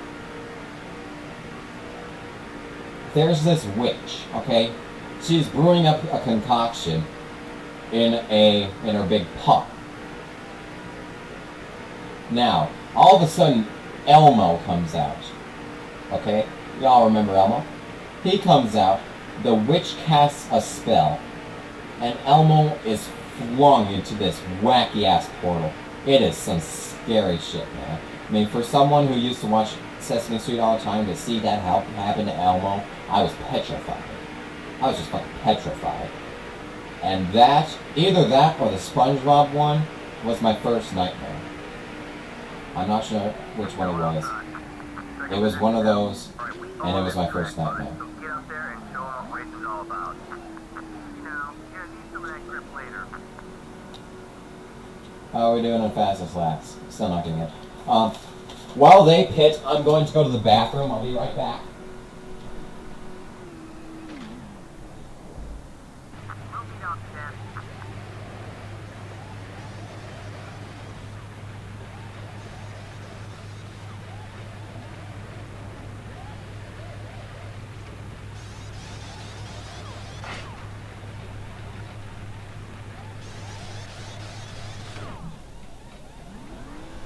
How's it going? Oh man, I'm just in time. Oh shit, oh shit, oh shit, oh shit. I don't even have my pants up yet. Oh shit, oh shit, oh shit. Pause, pause, pause. Oh. Okay. Yeah, I had to rush the fuck back, man. How the hell are they gonna... Oh, never mind. They haven't quite gotten through this yet. Hey, I actually pit with other people! Look at that! Holy moly. But yeah. I spent most of my childhood at my grandma's house, like, what I remember of it. Like, I did spend a lot of time at home, but not very much is documented about my time at home, because remember how I had a tape recorder, how I was recording the NASCAR 2005, and how I was talking about this game there? And how I was thinking about that piece of bread? Well, now...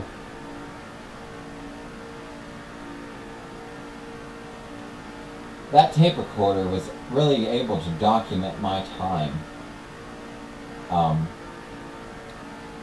around the joint, you know. It was... I didn't have a tape recorder that I put batteries in until about the time I turned 10. That's probably the first time that we used batteries in our tape recorder, was when I was 10. And ever since then, I've had terrible luck with tape recorders. I'll get to that after the dreams. But we might not even have enough time because I have a lot of dreams to share with you. So we've already done the first two that I can remember from the earliest of my childhood. Then there's a couple more after that. And I wanted to say that I spent most of the time at my grandma's house so that you can understand why most of the bad dreams that I had took place at my grandma's house. And immediately as I say that, I think of two nightmares that I had that occurred at my home. You know, because that's always how it works. So, back to the thing.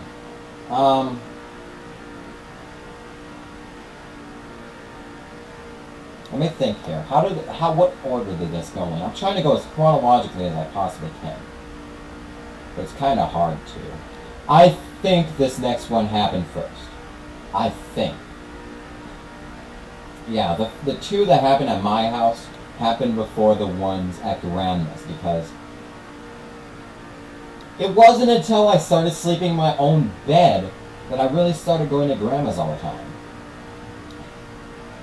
I do remember that.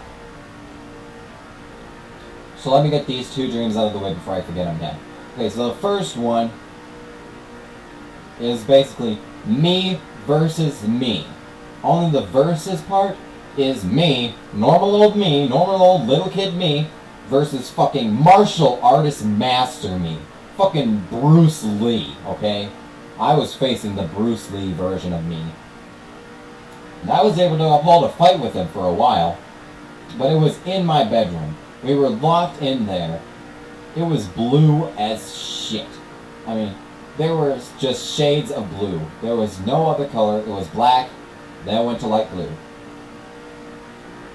It was like if you had a windowless room, you put in a blue light bulb, and you turn the light on. That's basically what it would have looked like. That was my bedroom. And so we were fighting each other, and eventually I was able to get out of my bedroom, free myself from that hell. And then I was crying at that point, and I was telling people what happened, and that's all I remember.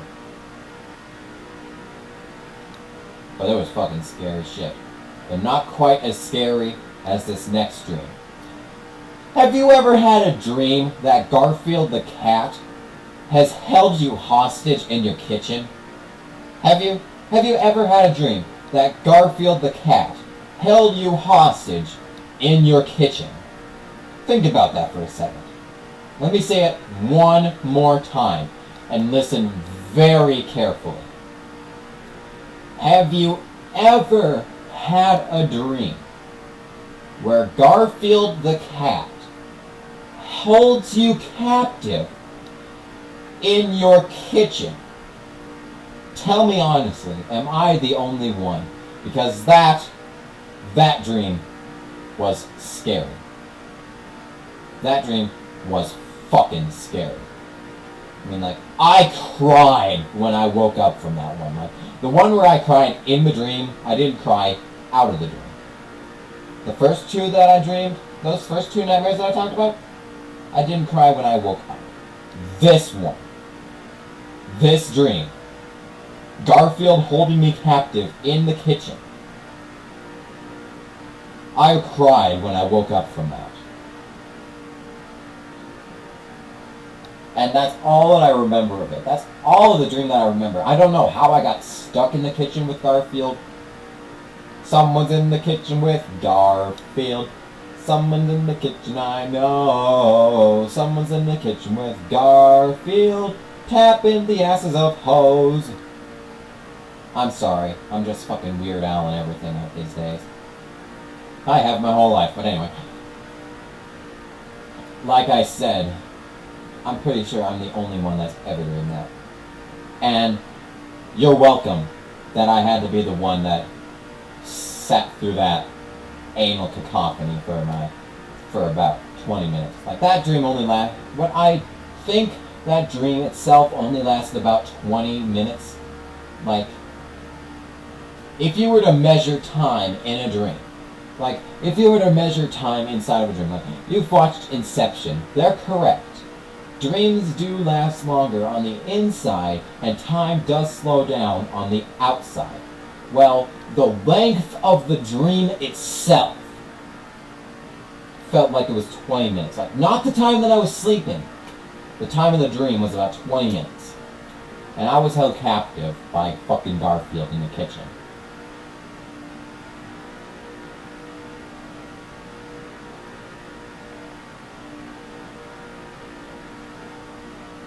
So yeah, those two dreams that I had at my house. Now let's talk about two more dreams that I had about my grandmother. And don't worry, I still have strange dreams to this day. I mean, in fact, I even have a couple to share with you if we have enough time at the end of this. I mean, going forward, you know.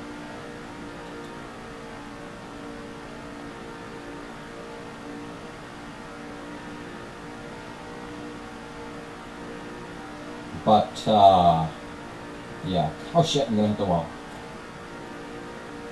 I think we're only gonna have one more pit stop. I might be incorrect in saying that, but I think we're only gonna have one more pit stop here.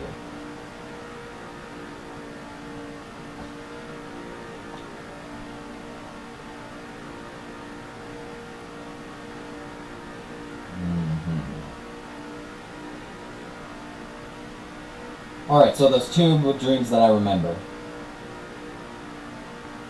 Alright, the first one was my grandma's house was infested with ants. Ants were fucking everywhere.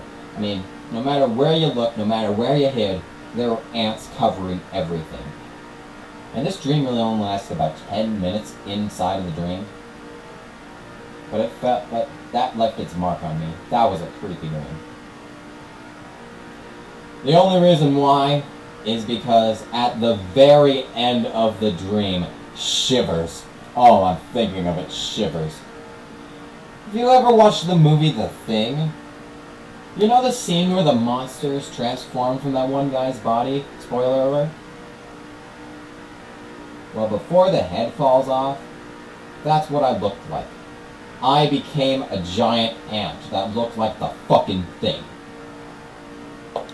Oh. I was eating a sandwich too. I was eating a peanut butter sandwich. I mean, it sounds clownish now, but back then, that's the shit that scars you for life. Oh man. Oh man. Oh man. Okay. So now that that lost memory has been brought back to the surface of my mind, this last dream lasted only about 6 seconds. 6 seconds at the most. Me and my grandmother were transformed into Shaggy and Scooby-Doo. You'd think that'd be cool. But no, it was a twisted and demented demonic version of Shaggy and Scooby-Doo. With their hair all scraggly, their eyes fucking red, Scooby fucking mauled looking, Shaggy looked like he got electrocuted, hair standing on end. God damn. Oh! But enough about those dreams. You know, I've gotten chased by the police in a lot of my dreams for some reason. Like, that was like my one fear as a child, was that I'd get arrested. And then one time, we were on the highway. We were going to Dickinson, and we brought my great-grandmother with me. I don't know if my regular grandmother came with me, but I know that my great-grandmother did. Because she acted as my sunblock. Because she'd sit in the back seat next to me so we could talk. And she was sitting in that seat next to me, and I was in the lower right-hand corner of the car. I was in the lower right-hand seat. My great-grandmother was in the lower left-hand seat, and whoever the hell was in the front seat was in the front seat. And the sun was on the left side of the car, and my great-grandmother's head was blocking the sun from my eyes. I do remember that. That kicked ass. And that same time, we got pulled over. Actually, coming back, we got pulled over by the police because my great-grandmother was in the front seat that time. And I was alone in the back. And we passed the police car. I just started following us, and I looked back to see the cop car following us, and I just fucking freaked. I freaked out. I mean, I was just jumping up and down like, oh my god, the police are going to arrest us. And it was just a stupid little speeding ticket. I still don't know why they had to pull us over. We were only like going, what, 10 miles per hour over the limit? The limit was 65. We were probably going like 71 or something. Actually, no, my mom's a speeder, even with even with her own grandmother in the car, she speeds. Even with an elderly, fragile old woman in the car, she'll speed. My mother's a badass, as you can tell, but anyway. Yeah, and I was just in the back. I was reading Chitty Chitty Bang Bang. I was reading Chitty Chitty Bang Bang back there. And I was bawling. I mean, I was like crying. I had the book up to my eyes, and I was crying. Oh, that's gold. Oh, that's gold. That was the greatest. That was just the greatest. Oh man, and looking back on that, like I said before, fear is completely objective, and it lessens as you age. And looking back on that now, I just laugh my ass off. That is just the best. That is just the best. Oh man.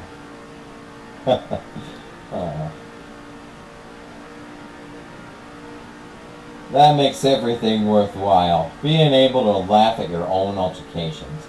I mean, if you can't laugh at yourself, there's something wrong with you. It's just like SpongeBob says.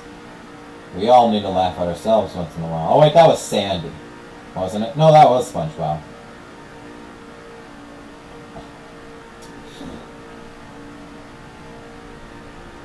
But yeah, back to the dreams. Because, like, that was basically the end of my getting chased by the police every single night dreams. Well, there's another recurring event in my dreams that I do have. And this is getting a lot more recent, okay? This is like 3rd grade and on. Like, everything that I told you besides that longest dream that I've ever had in my life that was before 3rd grade. Let's get into the ones that I've had since 3rd grade. And let me try to go in chronological order still. The first one that I remember, my dad got up early one day to mow the lawn. And every time that he drove the lawnmower past my window, I could hear it. And I heard it in my dream. But instead of a lawnmower going around, it was a fucking tornado! People were getting chased by a tornado whenever my dad drove by with that lawnmower. The sound came in. The tornado. It was a fucking tornado. And that was some scary shit, man. Like, eventually, he was done by my window. So the tornado stopped coming by. But what replaced it was a giant, evil, living sunflower with a face. Have you ever watched the kids show Oswald? Think that sunflower, only a lot more demonic and a lot more evil. Okay? You thinking? You're thinking pretty hard? Yeah. That shit stays with you. Oh man, I had a lot of tornado dreams. I have tornado dreams to this day. Nothing as epic as that, though. That's some crazy shit. But recently, really, like, I've started remembering a lot more scary dreams that I've had. Like, around the time that I had the longest dream that I've ever had. Like, sure, I had some nightmares, but I barely remembered anything from them. And then, like, when I was 12, now that's when scary shit started happening again. I mean, like, those dreams were fear personified, okay? Personified fear. I'm serious. Because, like, if I was ever scared by the things that I'm thinking right now, like, back when I was scared of those dreams that I had before 3rd grade, like, that's as afraid of going to sleep that I was when I started having these dreams again. So let me try and start with the earliest that I remember. The one that started this whole trend of scary as fuck dreams was one right before I started going through Inception, which is dreaming, then waking up from a dream, but when you wake up, you're still in the dream. Like, this was right before Inception started happening to me. It was a late night, I guess, because all nightmares take place at night. Because, you know, I mean, even the ones that I had when I was really young, you know, all the black, all of the creepy atmospheres, the shades of blue, you know, all that stuff was dark and demonic and scary. And, like, every nightmare that I have now really takes place at night. Like, Even when I realize that a dream is about to go into a big nightmare. I'll get into this one after I do this next part. So I hope I don't forget, but... So this first dream, it was late night, and I got on this bus, and I told him that to take me back home. This is back when I lived on the west side of town.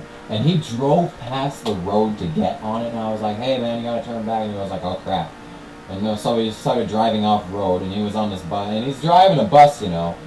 And all of a sudden, we're over a bridge, over like a fucking river. Like, the closest river to here is in Marmouth. And even then, the majority of the time, there isn't even any water in it. But this was like a full-fledged fucking river. And he just plunges the bus right into it. I escape with my life, of course. And I get out, and I go home myself. And there, I have a little sister.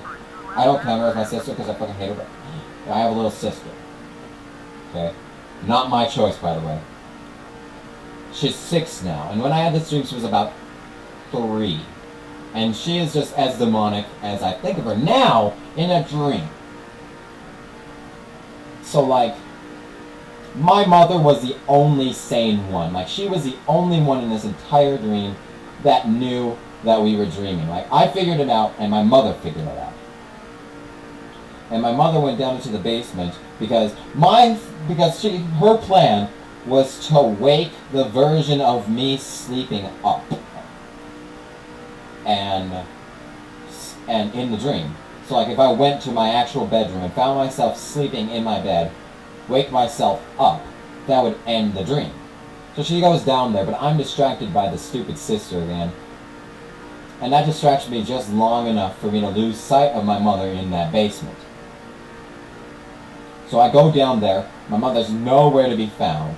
I look underneath the blankets, the bed is empty, so I know that is not how we're going to be waking myself up from this. I look behind me and there's this flying pair of like size 17 jeans. Don't ask me where that comes from. I have no fucking clue where size 17 jeans are. Well, not really size 17 jeans because they're like, shirt sizes are like that, like XXXXXXXXL. My pants are like 31 by 30, that kind of stuff. Well, let's say like 50 by 40 jeans. And they were flying. And that's the last that I remember the dream before I ultimately did wake up. I think I cried a little at the end of that one. Now, that dream that I was talking about before, the dream within a dream. I don't know, this next one that I had, I'm not sure if that one was before or after the Inception. So I'm just going to put it before so I don't forget about it. So this next dream, it's like years into the future, like 30 years from now. And me and my dad have returned to this town that I live in right now. And it's like completely changed. Like half the things that we remember have been destroyed or are abandoned or are all damaged up and out of shape. And one thing that I do remember, oh shivers, was going into the apartment complex that we used to live in and exploring that place, and it was really dark and creepy in there. And then my dad started screwing around trying to scare me, and I do remember specifically saying, don't do that. It's when people start screwing around that things actually start coming out. And I was right, because my dad disappears next thing I know, and I start looking around. Oh, shiver. Oh gosh. I open up a curtain, oh shivers, and there's like this thing just hunched over in a squat, looking down. It has this scraggly hair, long black scraggly hair, and the most ratty of clothes, a red shirt, and I think a skirt of some sort. And I just ran the fuck away before I figured out if that was a demonic presence or not. And I do remember waking up from that dream crying. I do remember coming out from that dream crying. Now let's get to the Inception before I forget. Oh shit, I forgot. Now this isn't the first Inception dream that I had, because I have had a lot of Inception dreams recently. Like in the last 2 years, I've had a lot of Inception dreams. And this is the one that I remember the most because to me, it's the hardest one that's ever been to get out of the dream. It starts out, the longest part is at the very start. I'm walking around, I'm looking at a whole bunch of hot deals at like a fucking hardware store, or a Radio Shack combined with an Ace Hardware is basically what I was looking at.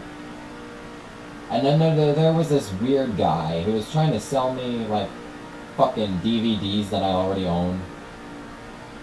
And then eventually I woke up from that dream. But remember, it's Inception, so I'm still in the dream. And most of the Inception parts that I wake up from are a bit shoddy because I can only remember 3 Inceptions, but I specifically remember waking up 5 times within that dream.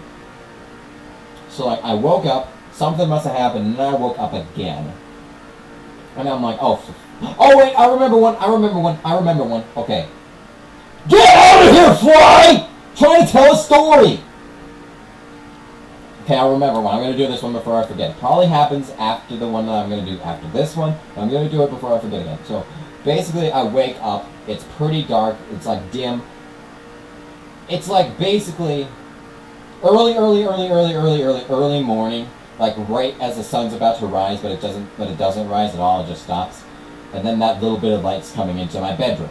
And in the little space over to the left of here, like you go through my door, there's like a little open space. You've seen, no you haven't. I probably haven't uploaded that yet. But there's like this little open space. If you go to the left, you'll get a door to the outside. You go to the left and then forward, you'll go to the laundry room. And if you go right, you'll go to the exit of the basement. There's that little open room there, pitch black. Okay, so I lay down in my normal spot on the floor where I'm about to play some games. I turn on my console, grab my controller, get ready to play. I look over to the left. My little fucking sister that I hate pops out of nowhere, just says hi in the most innocent way imaginable.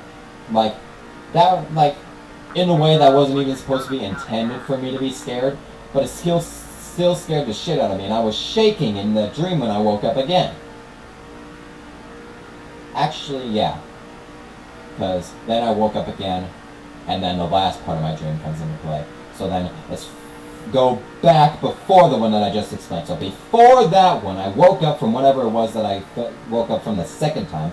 I woke up, I get up, I start walking to go upstairs, and I hear some rustling in like right outside my door to the right. If you stand in the doorway, you look to the right into that little open area, you look into the right, there is a shelf with my DVDs on it, in it. But in the dream, it's a dresser instead in my dream.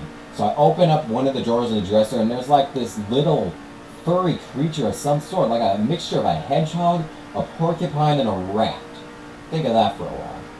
So then I just jump out of my skin looking at that, and I fucking run away. That thing is the speed of sound. Probably was Sonic the Hedgehog I was running from. It jumps up and bites me in the leg, and the second the teeth come into contact, I wake up into the dream that I explained before this one. So after I get scared by that, and after I get scared by my stupid sister, I wake up again in the dream, and this time I just run out of the basement. I'm like, fuck that, not even gonna deal with it. So I'm upstairs, and my mother's back again. Well, this is a completely different dream, so my mother isn't, disappeared now. My mother's there, and she's like, you don't want to go down there, there's a bad presence. And I'm like, no shit. But yeah, so I stay out of there. I actually go outside and realize that I'm in a dream, so I do some pornographic stuff. And then I realized that it's going to be even more difficult to get out of the dream than I thought before, because I actually have to, defeat a fucking dream boss, which is, back when I was in early years of my life, elementary, I had a friend who was a girl.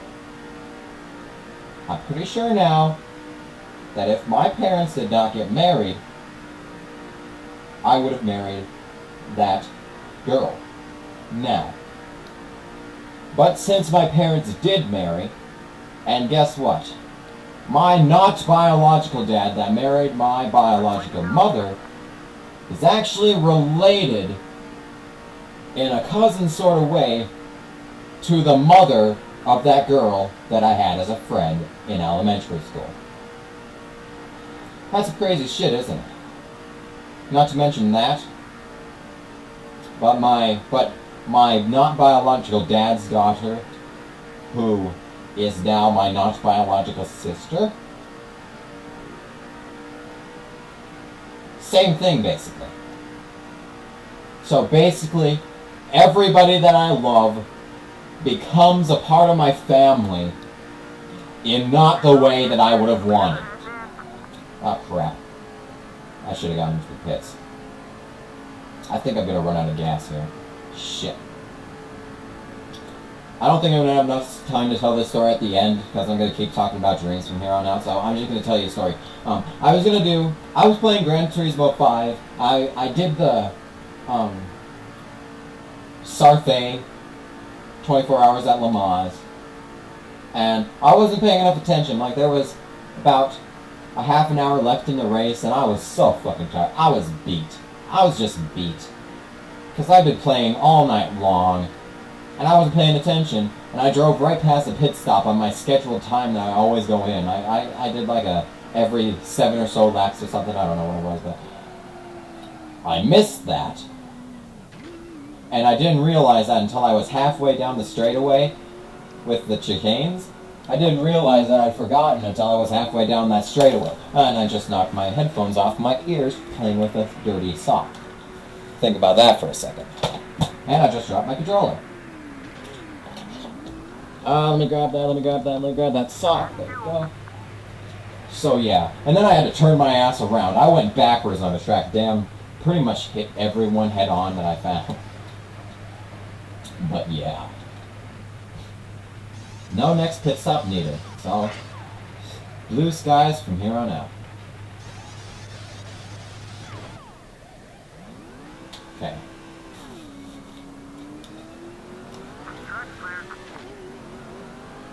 So yeah, and I had to turn around, and that was like heart-stopping. Like, all that work that I'd gone through was about to be undone, all 23 fucking hours. But let me get back to the dreams. So yeah, but the reason that I started talking about that elementary school girlfriend was because her dad was actually the boss. So yeah, I was able to defeat the boss, I was able to wake up, everything was peachy, and yeah. So that's that set of dreams. Now let me get to some creepy ones.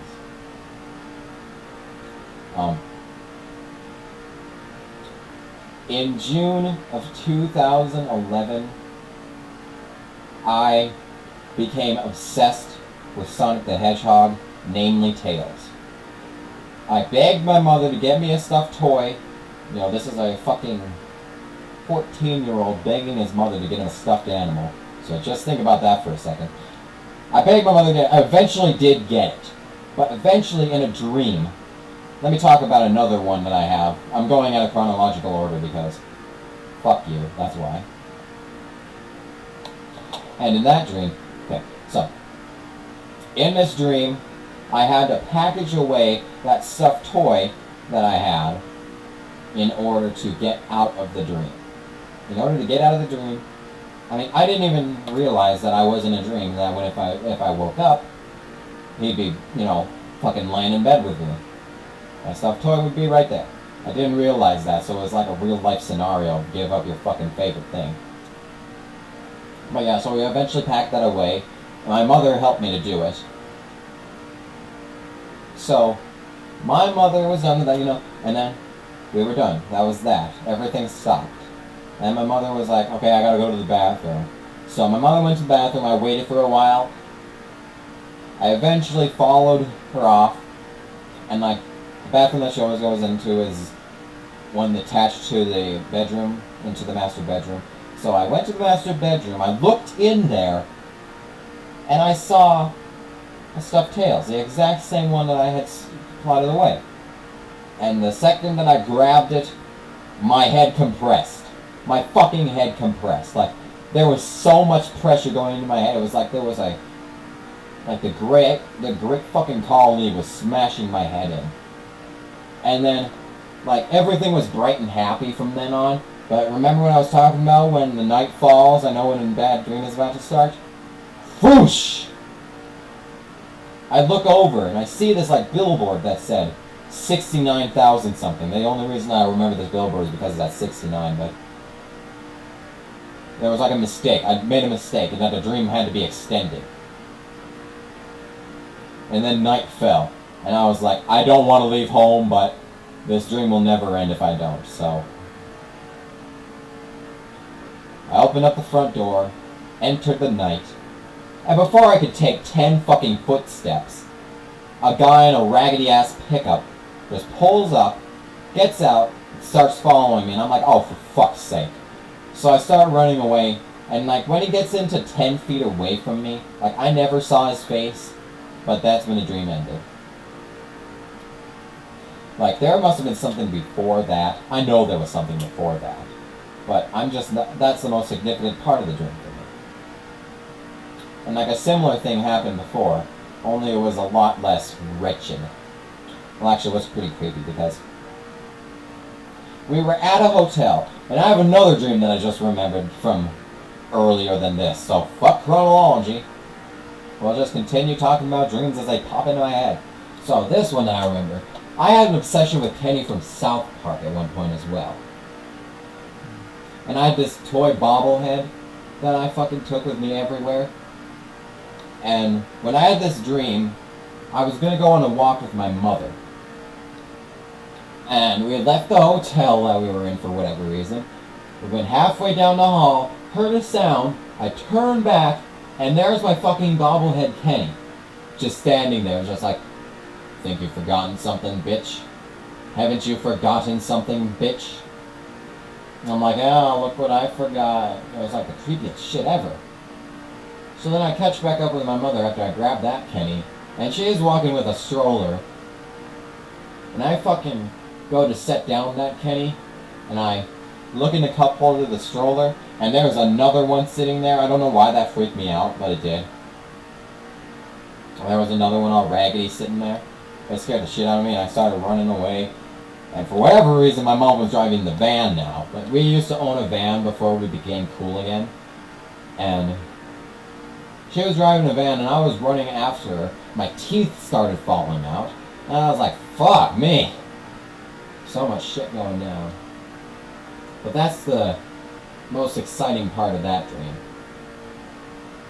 Now, the dream that I just remembered again is a dream where basically I was going back in time. Like, my dream was conjuring up my life before age 2, you know, like the stuff that you don't remember, the stuff that you adapt past the point of when you were a child. Like those first 2 years of your life, you don't really remember them unless you're fucking Chuck Norris of brains, Chuck Norris of memory. You don't remember that stuff. But I did. And, well, I don't think this is how my life played out before then. It might have been. I'm using might very, very loosely, because it is incredibly unlikely that this happened.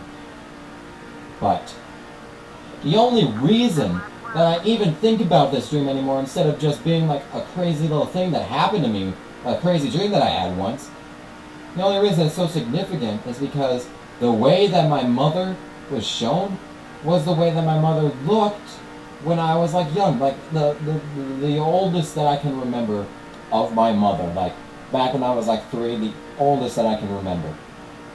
That's what she looked like in the dream. That's the only reason that this carries any possibility. But everything else that happens is so absurd. Like, we never...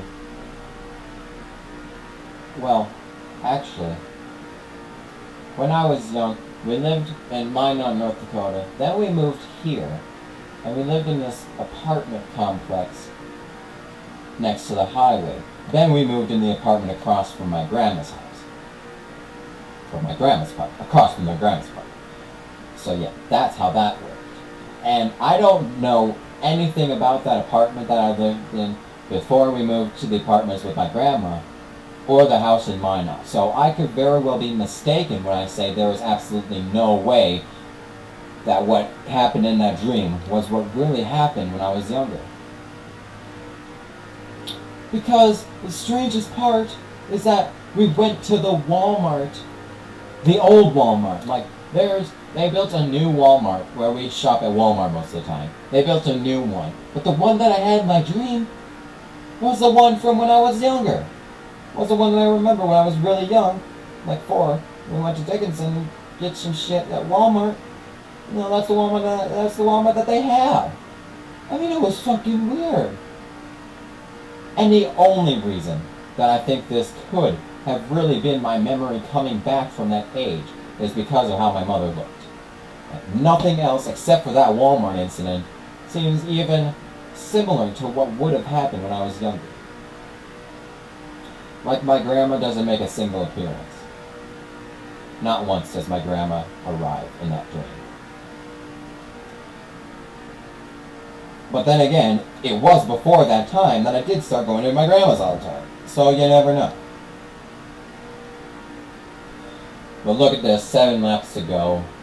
I've already talked all of your ears off. I was able to talk for the entirety of the past hour, 2 hours and 40 minutes.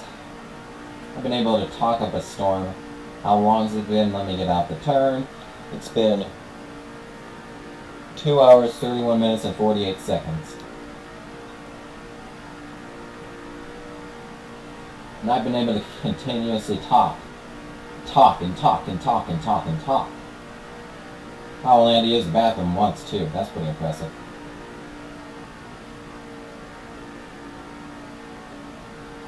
But seriously, those dreams, they're pretty wild. I mean, nothing about those dreams make any sense. But still, they seem so real. Like when you're in the dream. I mean, like when you get out of the dream, you notice how absurd it is. Like, let me think here. What did I dream about last night? Let's have really recent dreams here. Like some dreams, like a lot of the dreams that I have, there's a demonic presence. That's like the main storyline of my dreams. There's a demonic presence, run away from it. But I find myself dying a lot more often in my dreams. But you know how you can't die in your dreams? Well, that still remains true to my dreams. Because when I wake up, I mean, I don't wake up. When I die in the dream, it usually, right before I die, I'll wake up. Maybe into Inception, maybe into real life. But if I don't wake up, it'll turn out that I've been playing a video game the entire time. Because if you've seen some of those video games that I've been playing, you know, in those dreams where I die, those are some pretty advanced games. You know, being able to, you know, perfectly recreate my hometown, perfectly recreate my business, my workplace, perfectly recreate everyone that I know.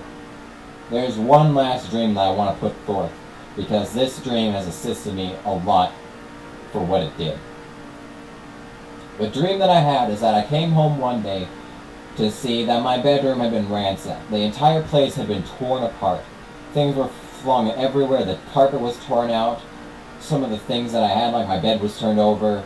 Things were moved around. And like once I was able to get everything put back together, I realized there was a group of fire ants that had done it. I met them, and they promised never to do it again. Well, you know what they did? They did it again. And this time my mom found out about it before I was able to. So she was down there looking at the stuff along with me, and she was like looking at all this mess, and she was like, what the fuck? And I'm like, you know, I gave some sort of speech. And like back when I was younger, I hated sleeping in my own bed. I always wanted to sleep with my mother in the bed instead of being by myself. I always wanted to go with my mother instead. And I closed, and I gave like a big long speech, and I was like, man, and I want to sleep with you too. I hate being by myself. I want to sleep. And my mother was like, what did you say? In the saddest way imaginable. took a deep breath, I closed my eyes, and I can't do that right now because I'm about to crash. And I said back, I want to sleep with you. You know, and if anyone out there is getting sexual references from that, fuck off. That's all I have to say. You know what, I want to have this be a competition finish. Come on. Green, white, checkered, bitches. Yellow flag is out. Green, white, checkered, bitches. Let's show you what I meant by competition. So, like, what I was saying before. Like, there was... I closed my eyes, said that stuff, and when I woke him back up, and I opened my eyes, I was awake. I was awake. I woke up from that dream by closing my eyes, saying I want to sleep with you, and then woke up, and I was out of the dream. It was certainly something else. Alright, so you remember how I said this is going to be an intense couple final laps here? Well, let's do this. So yeah, and I've used the close your eyes to wake up technique, but rarely, if ever, does it actually work, because there's another dream that I had where my uncle actually became my dad. Like, I thought that my uncle was my dad. Okay, and my dad was my uncle. And we were like working at the school's football field for whatever reason. We were doing some stuff there, and I went with my real dad, who I thought was my uncle. Well, he's not my real dad, but I went with my dad, who I thought was my uncle, and then oh, fucking Kevin Harvick. This is just like the actual 2007 Daytona 500 all over again. Fucking shit, man. But yeah. See, this is what I meant by intensity. You gotta drive through with me, man.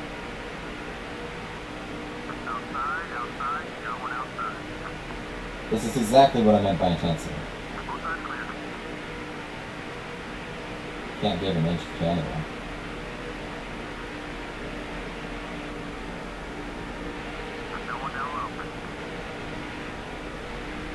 And it's done! We've won the Daytona 500. Took us 3 hours, but it all... Am I the only one here that wants to see Mark Martin win the Daytona 500? Please don't tell me I'm the only one. Celebrating in this game sucks compared to every other game. And I just hit that. Yeah. Wood. Amazing. And that's that.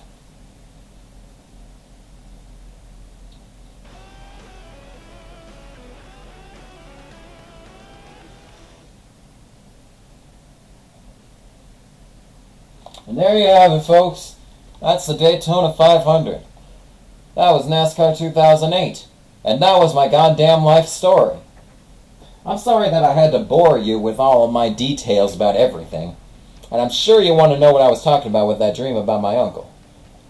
So, I went with my not biological dad, who I thought was my uncle, and we drove past the entrance to the football field, and I was like, where are we going? And then my not biological father, who I thought was my my uncle then, he drove up to a drive-up window, and they held out like a piñata. And that piñata has always been a sign of a nightmare to approach for me from now on. Like that and this recurring character that I've had in my dreams. Those two are signs of scary things to happen in the very near future. That's mid-race saves like I was talking about. So the piñata came out of the window, the car stopped, everything's black now, and I'm getting the fuck scared out of me because I'm watching my not biological dad trying a whole bunch of different sombreros. He's like putting one on, he's like, oh yeah, this is nice, and he takes it off, and he puts like, ooh, and I'm like scared the fuck out by something like that. Why am I scared by something like that? I don't know. I don't know why I'm scared about that. I'm going to be perfectly honest. There's no way for me to be scared about that. That's like not even scary at all. But yeah, I think this is the very exact same save that I was talking about before when I was driving the 5 car. Yeah. But anyway, I don't know why that scared me, but that has always been a sign of bad things to come in a dream. Okay, that's just bar none sign. So, I thank you all so much for putting up with my bull. And, well, it's been a nice couple of hours. And I hope to see you again on this channel. Be sure to subscribe for some more awesome games. And be sure to subscribe because I will give you candy if you do, okay? Candy. Candy. But yeah. Thank you all so much for watching. I'm going to fucking kill that fly the next time I see it.